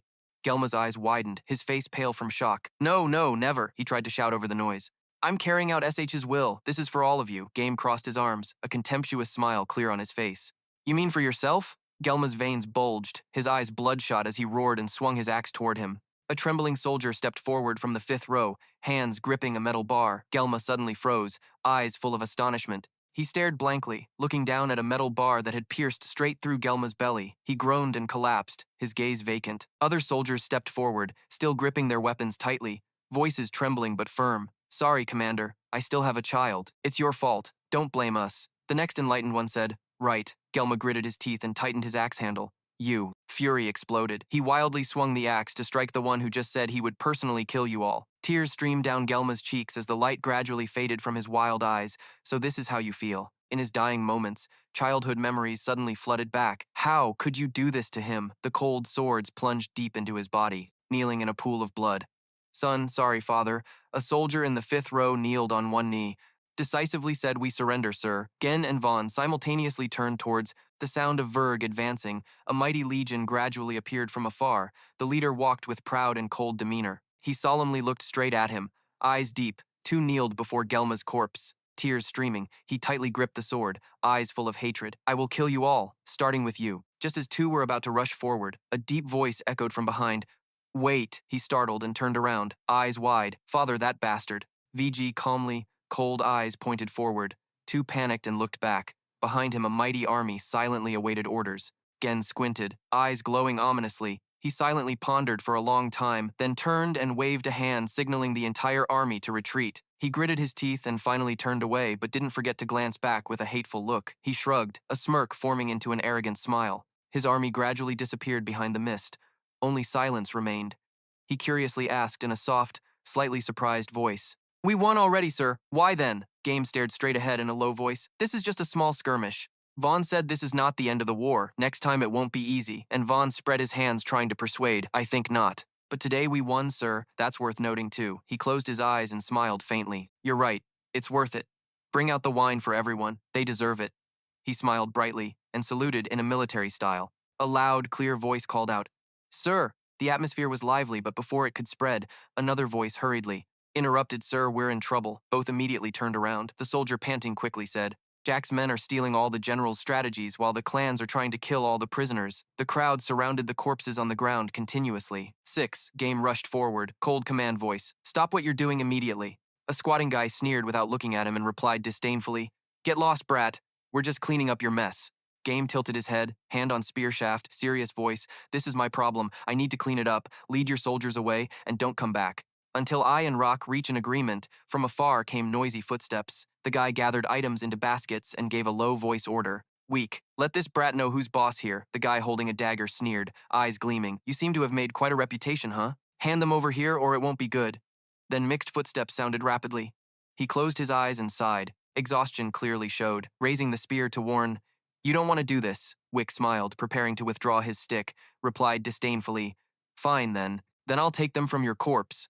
Before finishing, Wick took a full punch. Game's eyes widened in shock, seeing Wick collapse. Coward, frowned angrily, veins bulging on his forehead. "What the hell are you three doing?" The guys trembled and stammered, explaining, He was furious, veins on forehead bulging, almost every word. "What do you mean licking the arena clean with your tongue this week? You want to say that to me, right?" The group swayed, cold sweat dripping, screamed in panic. "No, we didn't." Stern voice threatening, "Do you want to guard the spider cave at night?" They quickly shook their heads as if resisting. "No." He pointed at Weak with authoritative voice. "Then why are you still standing there? Take this dumbass away, out of my sight immediately. Don't let me catch you doing this again, kid." He rubbed his temples, sighed, watched the three guys disappear, then turned back with a forced smile. "Sorry about that, kid. These idiots will get me killed." He smiled softly, handing the spear to the soldier behind. "No, thank you for helping," Hen winked half-jokingly, said, "You don't have to say that. I just want to explain to their family. Why did they die so stupidly?" Gen shrugged and smiled half-heartedly. "I didn't intend to kill them, just teach them a lesson." He nodded slightly, eyes briefly dazed. "After what you did to Gelma, I'm surprised they still dared to do this. Some types will never learn. You understand?" From afar, a warm, deep voice calmly reminded, "You're the one who recruited them." Yet you quickly turned around, bowed, scratched your head, and sincerely said, "Yes, sorry, Commander." Gen smiled faintly and looked at Rack. "Thank you for helping at the last minute." He shook his head modestly like my deputy general and said, "You don't need to thank me." "But it's nothing." He stuck out his tongue, crossed his arms, and joked, "So that means you won't claim any share of the spoils, right?" Vac laughed heartily in a humorous tone. "Well, the agreement was 2/3, but after that battle, I'll accept half." Game smiled and raised 2 fingers. "Isn't half too much? You said it yourself. We're the ones who fought." "Then let me take 8/10." The scoreboard appeared showing the current score, 2/10 for him and 8/10 for you. Vac closed his eyes, shook his head sarcastically. "Have you seen what happens when you're generous? Everyone will always try to take advantage of you. But you fought alone and won with minimal losses of 7. You couldn't have done it without my help. Half is the lowest I can accept." Gen raised 3 fingers, continuing to reason. "We didn't just fight. We eliminated one of your enemy's commanders and gained some spoils without losing anyone. 7/3. Both sides discussed and argued back and forth. Gelma was just a minor nuisance. Moreover, I helped you find the families of his victims." He smiled smugly, still holding up 3 fingers. "Indeed, you helped, but I was the one who convinced them to come. Still 7/3, but you get to keep Gelma's axe." Vac shook hands firmly, agreeing decisively. The lizard on the ground groaned. When Gen's cold eyes pointed at it, Game looked toward Hem and said slowly in a low voice, "That's yours." He cleared his throat and shouted, "Order given. Soldiers, loot everything from the first fence onward. Do it now." He crossed his arms and called Vaughn for a brief question. "What about the prisoners? Are they guarded?" Vaughn answered nervously, sweat rolling down. "Sir, the families don't want. Hand them over as we convince them." Game nodded with satisfaction, his tone cold. "Good. When the families leave, strip all the prisoners except for their pants and let them go. Remember to give 1/3 of the spoils to Jack." They agreed. Vaughn wiped sweat nervously and said, "I really don't like that person, sir." Game tilted his head, expression indifferent. "We don't need to like him. We just need to cooperate while we still have a common enemy." Vaughn asked worriedly, "What will happen when we no longer have a common enemy?" Gen smiled, his eyes turning cold. "Then we'll see who's stronger. We'll deal with that after the expedition ends." Vaughn looked around in panic, his hands trembling as he hugged his staff. A roar echoed, causing him to close his eyes. The staff clattered wildly with 7 sharp sounds. Vaughn's feet slipped, and he fell flat, lips kissing the ground painfully. Vaughn grimaced, rubbed his head, groaned softly, and tried to push himself up. Gen stepped forward, bowed, and asked, "Vaughn, what are you doing here?" He stammered fearfully, Sorry, sir, I..." He bent down to pick up the staff, jokingly mocking, "Trying to catch breakfast, huh?" Vaughn frowned, stuck out his tongue in pain. "No, sir. Those things are terrible." He leaned toward Game and asked earnestly, Sir, have you ever tried them? He raised his eyebrows, trying to remember but couldn't say yes. Vaughn twisted his face darkly and muttered, I'm telling you, you won't want to try. Just trust me. When I was little, whenever I had trouble, my mother would catch a few and fry them to eat, like chewing on. Is that so? Gen glanced around thoughtfully and said, I'll remember that, but I don't blame you for being startled. Where are the workers and vendors from this morning? He answered immediately, eyes darting over the closed houses. All the AIs not participating in today's expedition are hiding. Sir? He frowned in surprise. Hiding for what? Vaughn nervously explained. It's the goblins, sir. When they come, it gets a bit chaotic. Gen rubbed his chin thoughtfully. Hiding everything, even from your wife? He looked dazed and muttered, Sir, Gen, pointing calmly behind him. It's a saying from the countryside. Let's go. We don't want to be caught when they arrive. The two pretended to climb the rugged slope, dust lightly scattering under Vaughn's cautious, squinting eyes as he asked, Sir, I mean no harm, but is there something bothering you today? He tilted his head, eyes flashing a bit of mystery. Nothing special. Is that so? He slung his staff over his shoulder hesitantly. Well, with everything happening, you're acting very quietly and calmly, Gen sneered, lips parted. Aren't I always calm? Vaughn hurriedly added. You're too calm, sir. I mean, you always act calmly. But when you're too calm, it means you're angry about something. He pursed his lips, looking at him curiously. Really? And what else did you notice, Vaughn? He was silent for a moment, then muttered, You really like to smile, don't you? Vaughn hurriedly defended Min when he saw the contemptuous look on Game's face. Don't look at me like that! You really like it since you always smile, and only when something bothers you and makes you angry. Or when you want someone to die, then you don't smile. He raised his head, eyes looking up at the sky. Is that so? He nodded quickly. That's right. Game asked further, anything else? Vaughn thoughtfully said, if there's something that really makes you angry like that, then it's when someone ruins your plan or your sister's. He was silent, looking up at the sky, then quietly called Vaughn. Jealousy washed over, his face suddenly darkened. You're walking on thin ice. He frowned in confusion. What do you mean by thin ice? He was silent, letting Vaughn understand, then sighed and explained, it's an expression meaning you're doing something you shouldn't because it's very dangerous. He gaped, half admiring, half terrified. You really know a lot, sir. But I apologize if I said too much. Game turned to look at Vaughn seriously and said, just be more careful next time. He recalled Rosa's face, baring his teeth in pain. But you're not wrong. There really is a problem with my sister. Jealousy recalled Rosa's angry expression, the silent torment flooding back. My sister has been mad at me since the battle with Gel.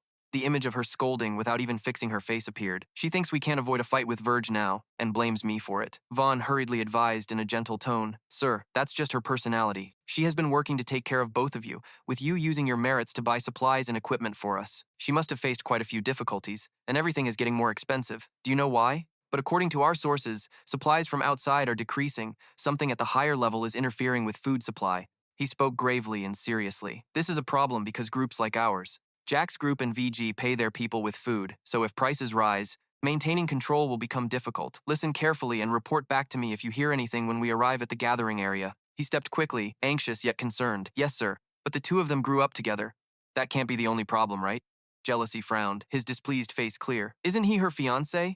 Vaughn asked in surprise. Her fiancé? He answered briefly because Vaughn remembered that carefree name. When he heard his affirmation, his face turned pale. And he likes her? Jealousy widened his eyes, unable to hide his annoyance. Vaughn said, You sure talk fast, don't you? He trembled, raising his hand in a military salute. Yes, sir. He sighed deeply, his voice low but resolute. Whatever the case, he cares about her. And although he tries to appear indifferent and aloof, he can become quite emotional whenever he believes. My actions might endanger her. Eagerly, he asked, What did he say? Game recalled when he was scolded. With bitter eyes, he said, I'm just another thug tarnishing Raymond's reputation, and she'd be better off if I died. Because I cling to her without bringing anything, he seriously proposed, Sir, just give the order. After we return, I will visit him with a few others at night. We will wear masks so no one detects us. Game was stunned, turned to look at Vaughn, then turned away with a serious expression.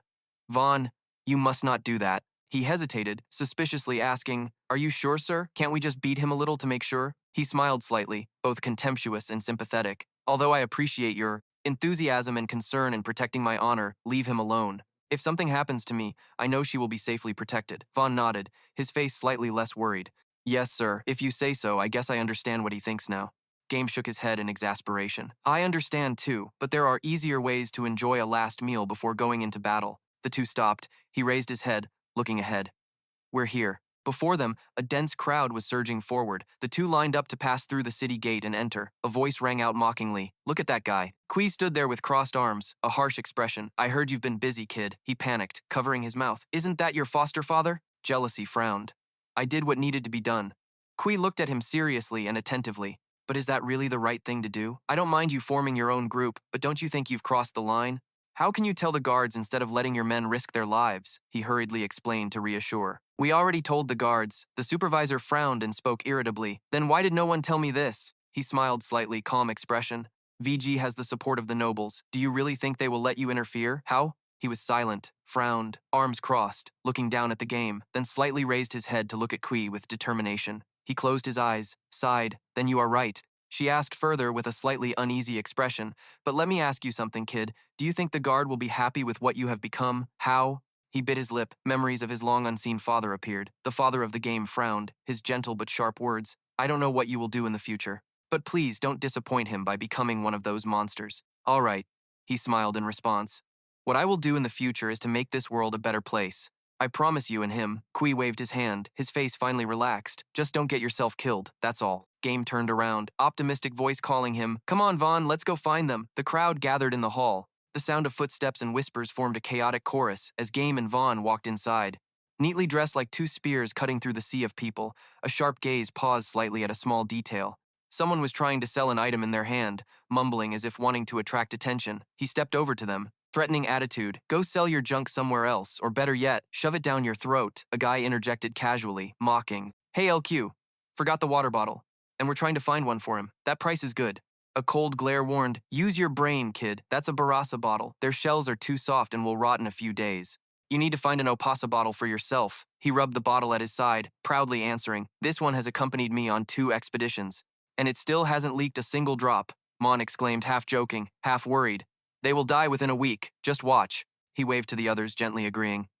Yeah, but it won't be because of lack of water. Do you see those soldiers, Mon? He pointed seriously in one direction. They're over there. In front of them was a bustling crowd of thousands, a wall of people, lively and undulating. He put his hands on his hips, asking cautiously, Do you see the commander and Vaughn? You faced him, scratched your head awkwardly, responding hesitantly. They'll be late.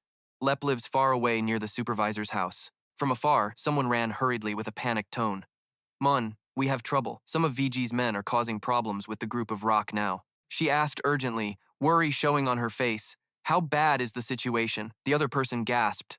Very bad. Most of Jack's men have not arrived yet. He quickly ordered to gather all those present. Jack has sided with us and we owe him. He panicked, pointing to the ground with extreme unease. What do we do with the commander? We should have met him here. The two turned their heads simultaneously in another direction, eyes tense like drawn bows. He gaped, pointing tremblingly. Oh my God, sir, did you see that goblin? It has 3 fox heads. 3 heads? Game snapped irritably. Damn it, you really need to pay more attention to your surroundings. He questioned confusedly. Why is that, sir? This place is a neutral zone, not VG's. Nor any other gang boss would harm us. He frowned and sighed in frustration. Tell those following us to go. And Vaughn lowered his head, looking around, shrinking and whispering. Is someone following us? Gen hit his head, sternly teaching. Don't look anymore. If we reveal that we've discovered them, they might attack. They've been tailing us since we entered the gate, Vaughn whispered. Why haven't they attacked us yet? He coldly analyzed. Either they're waiting until we reach the position they want, or we've already taken the path they want. He frowned, sensing the danger approaching. Sounds bad, huh? Game stopped, asking, maybe you think what we should do? Vaughn hesitated, stammering, Sir, are you asking me? How? He tilted his head, sharp eyes scanning around. You are my subordinate. Your job is not only to follow orders, but also to think independently. I need to know that when I'm not around, the soldiers will be well taken care of. He smiled arrogantly, then said, Help me get out of this situation, and I will obey your orders. He was confused, his head spinning from the sudden responsibility. My orders, he said in a deep voice, clearly directing. There are 4 people behind us, 3 on the right and 3 more on the left. They are using a standard pack hunting tactic to track us. There might also be some in front or further away. Vaughn was trembling nervously. Why so much trembling, sir? Do you need me? Gen glanced sideways to reassure him to calm down. Vaughn took a deep breath and thought to himself, pretending this was a training exercise. He tried to breathe deeply, hypnotizing himself to relax. Relax. I need to relax, Tyvon. Listening carefully to every movement, cautiously following the sounds around, every nerve tense, he turned his head and whispered, Please, follow me. Vaughn pushed through the crowd. The two of them moved like boats gliding through a sea of people. He leaned on a person's luggage. Making that person flustered, he exclaimed, Hey, you two finally pushed through the crowd. Vaughn sighed in relief. Tilting his head, he quietly asked, Any sign of them, sir? Game glanced back calmly and replied, No, they have retreated. They won't dare attack us while we're blending in. With those carrying goblin luggage? Good thinking, kid. He hurriedly looked around. Thank you, sir. Things are progressing well, right? He nodded slightly, eyes sharp. I think so. We can run when we get near the soldiers waiting, Vaughn hurriedly reported. They're just ahead, sir. I see the rock where we told them to meet. The two approached the rock. He looked around suspiciously, lips slightly pursed. Where are they? I don't see them. His face fell. Sir, they've been surrounded inside by a group. Two men carrying swords on their shoulders stood on the rock. If you're looking for your people, they're not here. We're not here to help you, you pests. We still have unfinished business between you and me. His eyes full of hatred, his gaze like arrows shot straight at the two below. The two huddled close, drew weapons from their sheaths, eyes blazing as they stared at the surrounding crowd. Vaughn shut his eyes tightly, voice trembling as he shouted, Sir, where are the others? Gen gritted his teeth, his words resolute like steel. It doesn't matter. Remember what we've practiced, Vaughn carefully said. Protect each other's backs and we'll be fine. The two on the high rock raised their swords to kill them. He suddenly remembered his dry past life. Gen passed by a bookstore and a bus stop. His gaze casually stopped at a billboard. He tiredly closed his eyes and turned away, trying to erase the suffocating feeling inside. The billboard clearly read, Typewriter. Join the battle today. Civil rights through service at Arcadia Academy. Gen pressed his lips, his eyes reopening with a serious look as he returned to reality. He shouted and charged forward like a storm, swinging his stick wildly. Each strike made the air tremble. Gen's eyes were full of determination, hard as steel. In his past life, he truly joined the army, becoming a soldier forged in fire and bullets. Gen continuously trained his martial arts day and night, sweat mixed with determination. He trained until the punching bag was torn. The sound of strikes still echoed in the air, but when Gen panted and turned to look back, behind him was only a cold, lonely void. In reality, Gen kicked and swung a strike straight into the face of an attacker rushing at him. He turned his back and swung his spear, slashing across another's neck. Gen panted, glanced sideways to assess the situation. His hands trembled as he tried to block the axes of two opponents. He frowned, locking his gaze on another holding a dagger, lunging like a wild beast from his past life. Game, equipped with armor and holding a gun, stepped into the battlefield. The instinct for survival was ingrained in every fiber of his being. He continuously supported his teammates, charging through bullets and fire to eliminate enemies. Bullets tore across the sky, gunshots erupted continuously. The sounds of strikes and roars echoed everywhere. On a windy, snowy night, Game was once surrounded by enemy troops. The scene was deeply imprinted in his mind. At the same time, Vaughn painfully knelt on one knee. His face covered in blood and dust, he gritted his teeth, grimacing, trying to resist. He quickly charged forward. Kicking to knock one away to relieve Vaughn, Gen helped him up, their forms now merged with memories of their past lives. The two gripped their weapons tightly, limbs synchronized like a pair of iron cords. They roared angrily, ready. Facing the next wave of attacks, in his past life, Game once stood alone in a sea of fire. A soldier laughed as he stepped into the airplane cabin. Turning back, he asked, Private and Vanderstein, do you like this view? Let's go, we don't have all day. The gamer's eyes were tired but still wore a determined smile. Now the two were panting heavily. At their feet lay about 10 blood-stained corpses. He sneered, lifting his head to speak coldly. Hurry up, Tumo. What are you waiting for? I don't have all day. He was so angry his face twisted. Clenching his weapon tightly, the scene shifted elsewhere. The girl's hand trembled as she urged anxiously. Hurry, Rafa, we're about to miss it. Rafa blushed, stammering awkwardly, trembling. Before she could finish speaking, she collided heavily with a tall man. The strong impact made Rafa groan softly. Still, Jack lowered his head, his cold eyes glancing at the girl, frowning. His voice hardened with warning. What are you looking at? Mind your own business. The man silently turned away, appearing indifferent as if he never cared. She laughed and strode alongside Rafa, speaking softly but teasingly. Planning to make friends anywhere, huh? Hurry, we're almost there. The two held hands, weaving through the crowd, gathering toward the center of the square. There, Vaughn and Jem stood alone amid a pile of bloody corpses, their bodies battered but eyes still shining brightly. The girl was stunned in amazement. Her lips parted slightly in admiration, unable to hide it. At the same time, Tumo and Anne charged at each other, weapons clashing with a deep, resonant sound. Jem knocked the sword from Tumo's hand. He widened his eyes in disbelief, biting his lip, his gaze filled with anger mixed with sorrow. Tumo roared fiercely. You and I are brothers, and you stole him from me. He placed his hand on his hip, a contemptuous smirk curling his lips. Your brother is just a fool who can't see what's right in front of him. Don't be as stupid as him. Get out of the way! Furious, he swung his staff again, rushing into a desperate duel. From afar, he trembled, his wound bleeding, but still struggled to stand firm. Vaughn squinted, watching the battle. Unable to contain his worry, he bowed, opened the cloth bundle in his hand, and whispered breathlessly, It's here. In his memory, Gen once gave that item to Vaughn in a low, serious tone. Stay here, I'll handle this. I'm counting on you, Vaughn said, clutching the cloth bundle tightly before rushing into the crowd. Thinking to himself, Don't worry, sir, I won't let you down. The battle between An and Tu Mo continued intensely. The clashing sounds echoed through the air. Ruin and Rafa watched breathlessly, forgetting even to blink. She squeezed his hand tightly, shouting encouragement in the crowd. Great! Defeat him! That's so cool. The girl tilted her head, eyes wide, asking, Really? Isn't the guy with the long sword your type? Rune burst out laughing proudly. That's who I'm talking about. Rafa pursed her lips in response. I know, but Gojak's voice interrupted her feelings with a strange tone. She glared back. Is that so? What do you know, mercenary? He crossed his arms indifferently, more than just a palace guard. Ruin angrily pointed at him. Do you want to die? The mercenary Rafa immediately warned. Calm down, Ruin, then turned to ask. Do you think he'll win? He's just a poor miner who can't even afford proper clothes, Go sneered coldly. That's the consequence of being around gold and silver too long. You start judging everything by coins. While they argued, Van frowned slightly and tilted her head. Did you hear that? She was silent, and Rafa's eyes widened, her cheeks flushed as her gaze fixed on Game. The girl observed every movement of him. The man's glowing golden eyes made Rafa's voice tremble in surprise. Him? She immediately pressed. What's wrong? Rafa said. See, that's it. Rafa exhaled softly, eyes following Game. Dodging a sharp sword strike, that miner, he did it on purpose.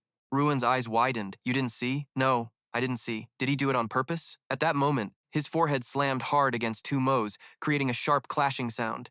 He staggered, unable to react before Game seized the opportunity. Gripping the opponent's sword tightly, he pulled hard and threw him over his shoulder. 7 sharp shouts rang out. Tu Mo fell heavily to the ground, groaning in pain. She was stunned, stammering. What? How? He explained slowly and calmly. This was never a fight between equals. The spear wielder was just observing his opponent's movements. He controlled everything. Gen stepped forward, pointing the spear at the young man trembling on the ground. His cold voice cut like a blade. You lost. Let go of your grudge. Today, I will spare you. Game looked down with disdain, his cold gaze like a blade. Are you done? Tu Mo, sweat beading, bloodied face, breathing heavily. He bit his lip tightly, eyes ready to resist. Tu Mo burst out with a sly, twisted smile full of challenge. Not yet, but you will be. Those who seemed to have fallen suddenly forced themselves up, bodies trembling, clutching their wounds, eyes blazing red. He gave a faint smile, his hoarse voice echoing in the silent space. They never learn from experience. Game smirked, his tone calm but icy cold. My offer still stands. Let it go. He frowned, raising his head proudly. Why should I do that? His gaze darkened, jealousy heavy as steel. Because I'm running out of reasons not to end you. Tu Mo slowly stood up, body shaking but voice still defiant. You're the one who needs to rethink. He suddenly frowned, looking around suspiciously. What the hell is that? He chuckled softly, a bright smile in his eyes. Our comrades are coming. A group rushed from afar, shouting urgently. The opposing leader froze, face pale as if seeing a nightmare. They turned and fled amid Tu Mo's desperate screams. What? No, Game relaxed his shoulders, lowering his sword. Tu Mo thanked him for the fight, gritting his teeth as he grabbed his sword. Heavy breaths still echoed in the air. The square fell silent, all eyes following the backs of the losers. Running out of sight, he crossed his arms, a slight smirk at the corner of his mouth. That's it. Smart. Rafa frowned in confusion. What? He tilted his head slowly. Those guys use horns to communicate.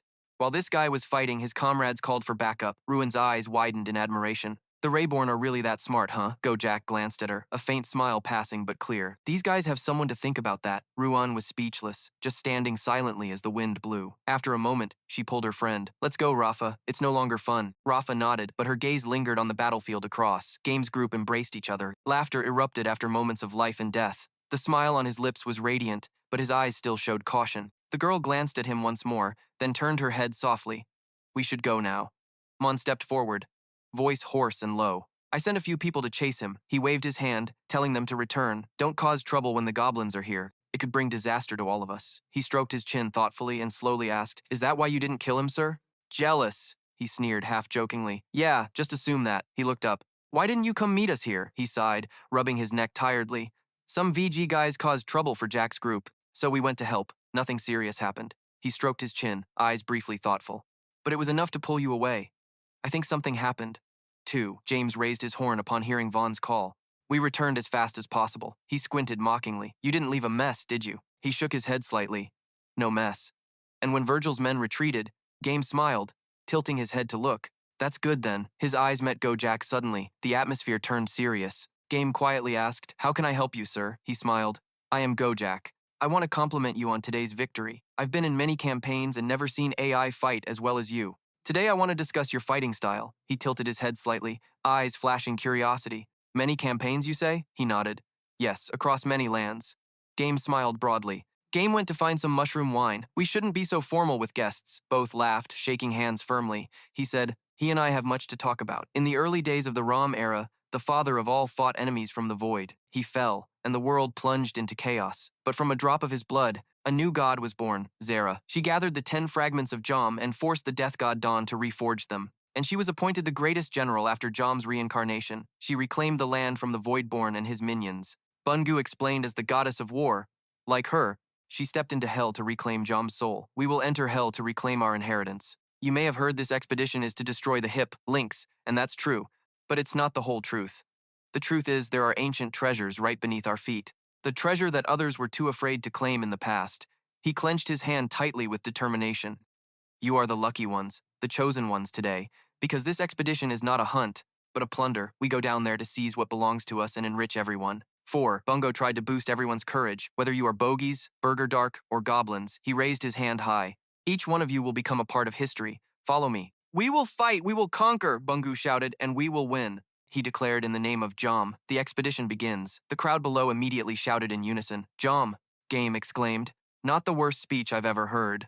Go. Jack stood next to him and said wearily. Bungu, unlike his brothers, he is much greedier and more ambitious. Game crossed his arms with a cold face. He said he was the son of the Jira tribe chief. He nodded firmly. Yes, this expedition is an opportunity for Bun to prove he is stronger than his brothers. He rubbed his chin thoughtfully. I see, Go Jack. Do you know what he is aiming for? He was sweating profusely. I don't understand what you mean, Jen said slowly. A reluctant prince leading an expedition. Doubling the usual number and hiring mercenaries from different races without a clear goal. And because we are going down, not up, there must be something important down there to him. Now go, Jack. Also quickly thought. I understand. Once again, your words are wise. Lep, I will talk to people I know. His eyes flashed with a complicated gleam. Me too. The sooner we find out Bungu's purpose, the better our chances of survival. Mo sat down on the ground, sir. Vera angrily looked at him. Get out of my sight before I kill you. He quickly turned and left. Vera tilted his head and gave the order. OS from today, Mo is under your command, if he wants to command again. Let him earn it. He justified, sir. He only tries to do the right thing for Gelma. He roared angrily. And if he succeeds, then what? If Bungu finds out, then what? The Jira Prince will demand how many heads for atonement? How many more people will we lose? I understand his feelings. OS, I feel the same. But now is not the time. OS was silent for a long time, then asked, when will be the time, sir? What are we waiting for? Vera coldly glanced at Mo for a long time. He gave a cunning, sickly smile, very deep layers, and many things lurking in the dark. OS, be patient. Our opportunity will come. Switching to a new segment. Brinoid Identification Class, Useful Tips from Professor Goza. Hello everyone, Professor Goza here. Some of you have asked about Brinoid society, and I am here to explain. In the world where Lep and I live, there are several main races, including goblinoids like us. Goblinoids originated from the Ansat Empire, and split into tribes after the empire collapsed. Dark is the most advanced among goblinoids. Once merchants, warriors, and sailors until conquered by humans, DK is a warrior, knight, and mercenary race, famous everywhere for their heroic talent on the battlefield. Although goblinoids, they do not belong to the Ansat Empire. The goblin tribe is the most common among goblinoids. They spend most of their time fighting neighbors and each other. The strongest goblin tribe is Jira, the one who subdued Boggy Burger, famous hunters and skilled trackers. But beware, their temper is as hot as their foul breath. Luckily, this type is not many at the lowest level of goblin society, bogus, but there is still division among them. Blue bogus are nobles in bogus society, acting as intermediaries between goblin lords and other bogus. Many bogies have blue skin due to their goblin bloodline, but they differ from goblins. In smaller stature and split hands instead of upward facing, we bogus reborn are the lowest class. Ancestors were once great mages, but now we labor in mines and caves, doing jobs other bogies don't want to do. Our people have been oppressed by Gira for many generations, eventually becoming their servant class. Thank you all for commenting and asking questions about our people. Hope this class helps you understand more about society. Goblinoid, feel free to ask more questions in the comments below. San placed a plate on the table. Inside are a few things that look like level 1, dry leaves. San and Vara stood still, eyes full of astonishment and confusion. Seemingly still not understanding what just happened, he frowned and turned his head away, eyes flashing with discomfort and hatred. San's hand slowly reached out, fingertips gently touching the plate lying still on the table. She didn't bother to pay more attention and pulled back the curtain to step outside. Just as she pulled back the curtain and stepped out, Vara paused. Vaughn was standing with his back turned, looking at something without opening his mouth. She strode over and grabbed his collar. Vaughn was startled, quickly turned around to see Vara smiling. His smile twisted, and Vaughn was dragged away by Vara with a bit of regret. He was pulled to a cave where the scent of herbs spread thickly, covering the rocky walls. She gestured with her hand to ask Vaughn if the worm and that mushroom could be turned into meat. He picked up two mushrooms, one with a pointed top like a roof, the other round and plump like the moon, then made signs to explain. Not far from there, San and his group sat around a table, everyone eating heartily. After the meal, the group stood up, adjusted their gear, then lined up neatly and marched straight forward into level 2 inside the cave. Gloomy, Gun suddenly stopped trembling, pointing forward. His eyes panicked. Just thinking about Vara made his whole body cold. Vaughn was startled and immediately dashed behind a large rock to hide. Heart pounding, he sneaked away, standing behind a giant mushroom. Thoughtful, he paused, ears pricked up as a faint sound echoed from somewhere in the darkness. Turning around, Vaughn saw her dragging a dead animal. After a few knife strokes, the animal was chopped into pieces. He sat down heavily, frowning at the pile of meat, then pointed at it with a confused expression.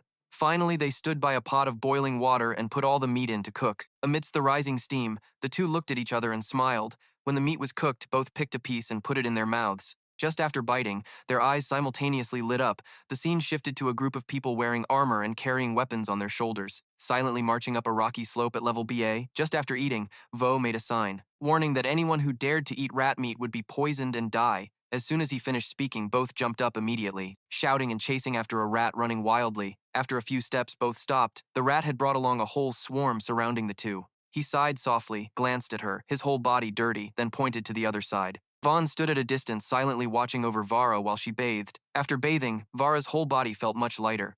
She walked while smiling contentedly. Before Vaughn could react, Vara slapped him hard on the back, almost knocking him over. He angrily pointed straight at her face, saying Vara always hit him to the brink of death. She was equally angry, sharply flicked her hand and turned away. The two sulked and left, each going their own way. The scene shifted to a group silently walking in the wind at level 4. Vara sat at the table, clearly in a bad mood, making Dak and San glance at each other, whispering with curiosity. Her cheeks suddenly flushed, hot as the image of his face appeared in her mind. Then Vara bit her lip softly, recalling her impulsive actions earlier. Her eyes gradually lowered. Her gaze went silent as if touching an unnamed sadness. Elsewhere, Vaughn crossed his arms, leaning against a rock. His face was frowning, showing clear irritation. After a while, she just bowed her head slightly, then silently left, looking truly lonely. Now, Gun glanced at him, raised his hand pointing straight at him, signaling that the person Vara liked was Vaughn in a forest not far away.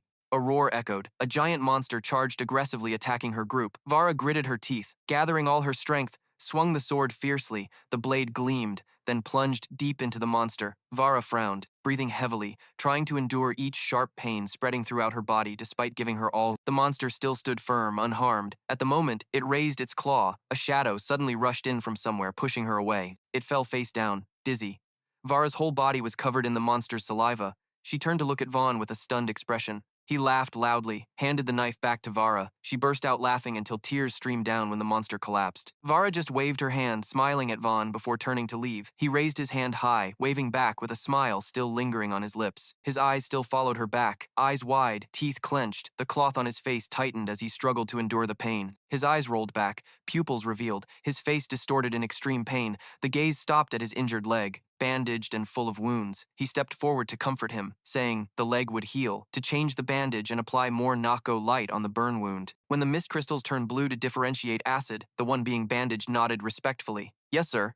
Jealous. He straightened up, hands on hips, eyes scanning the surrounding space as if inspecting.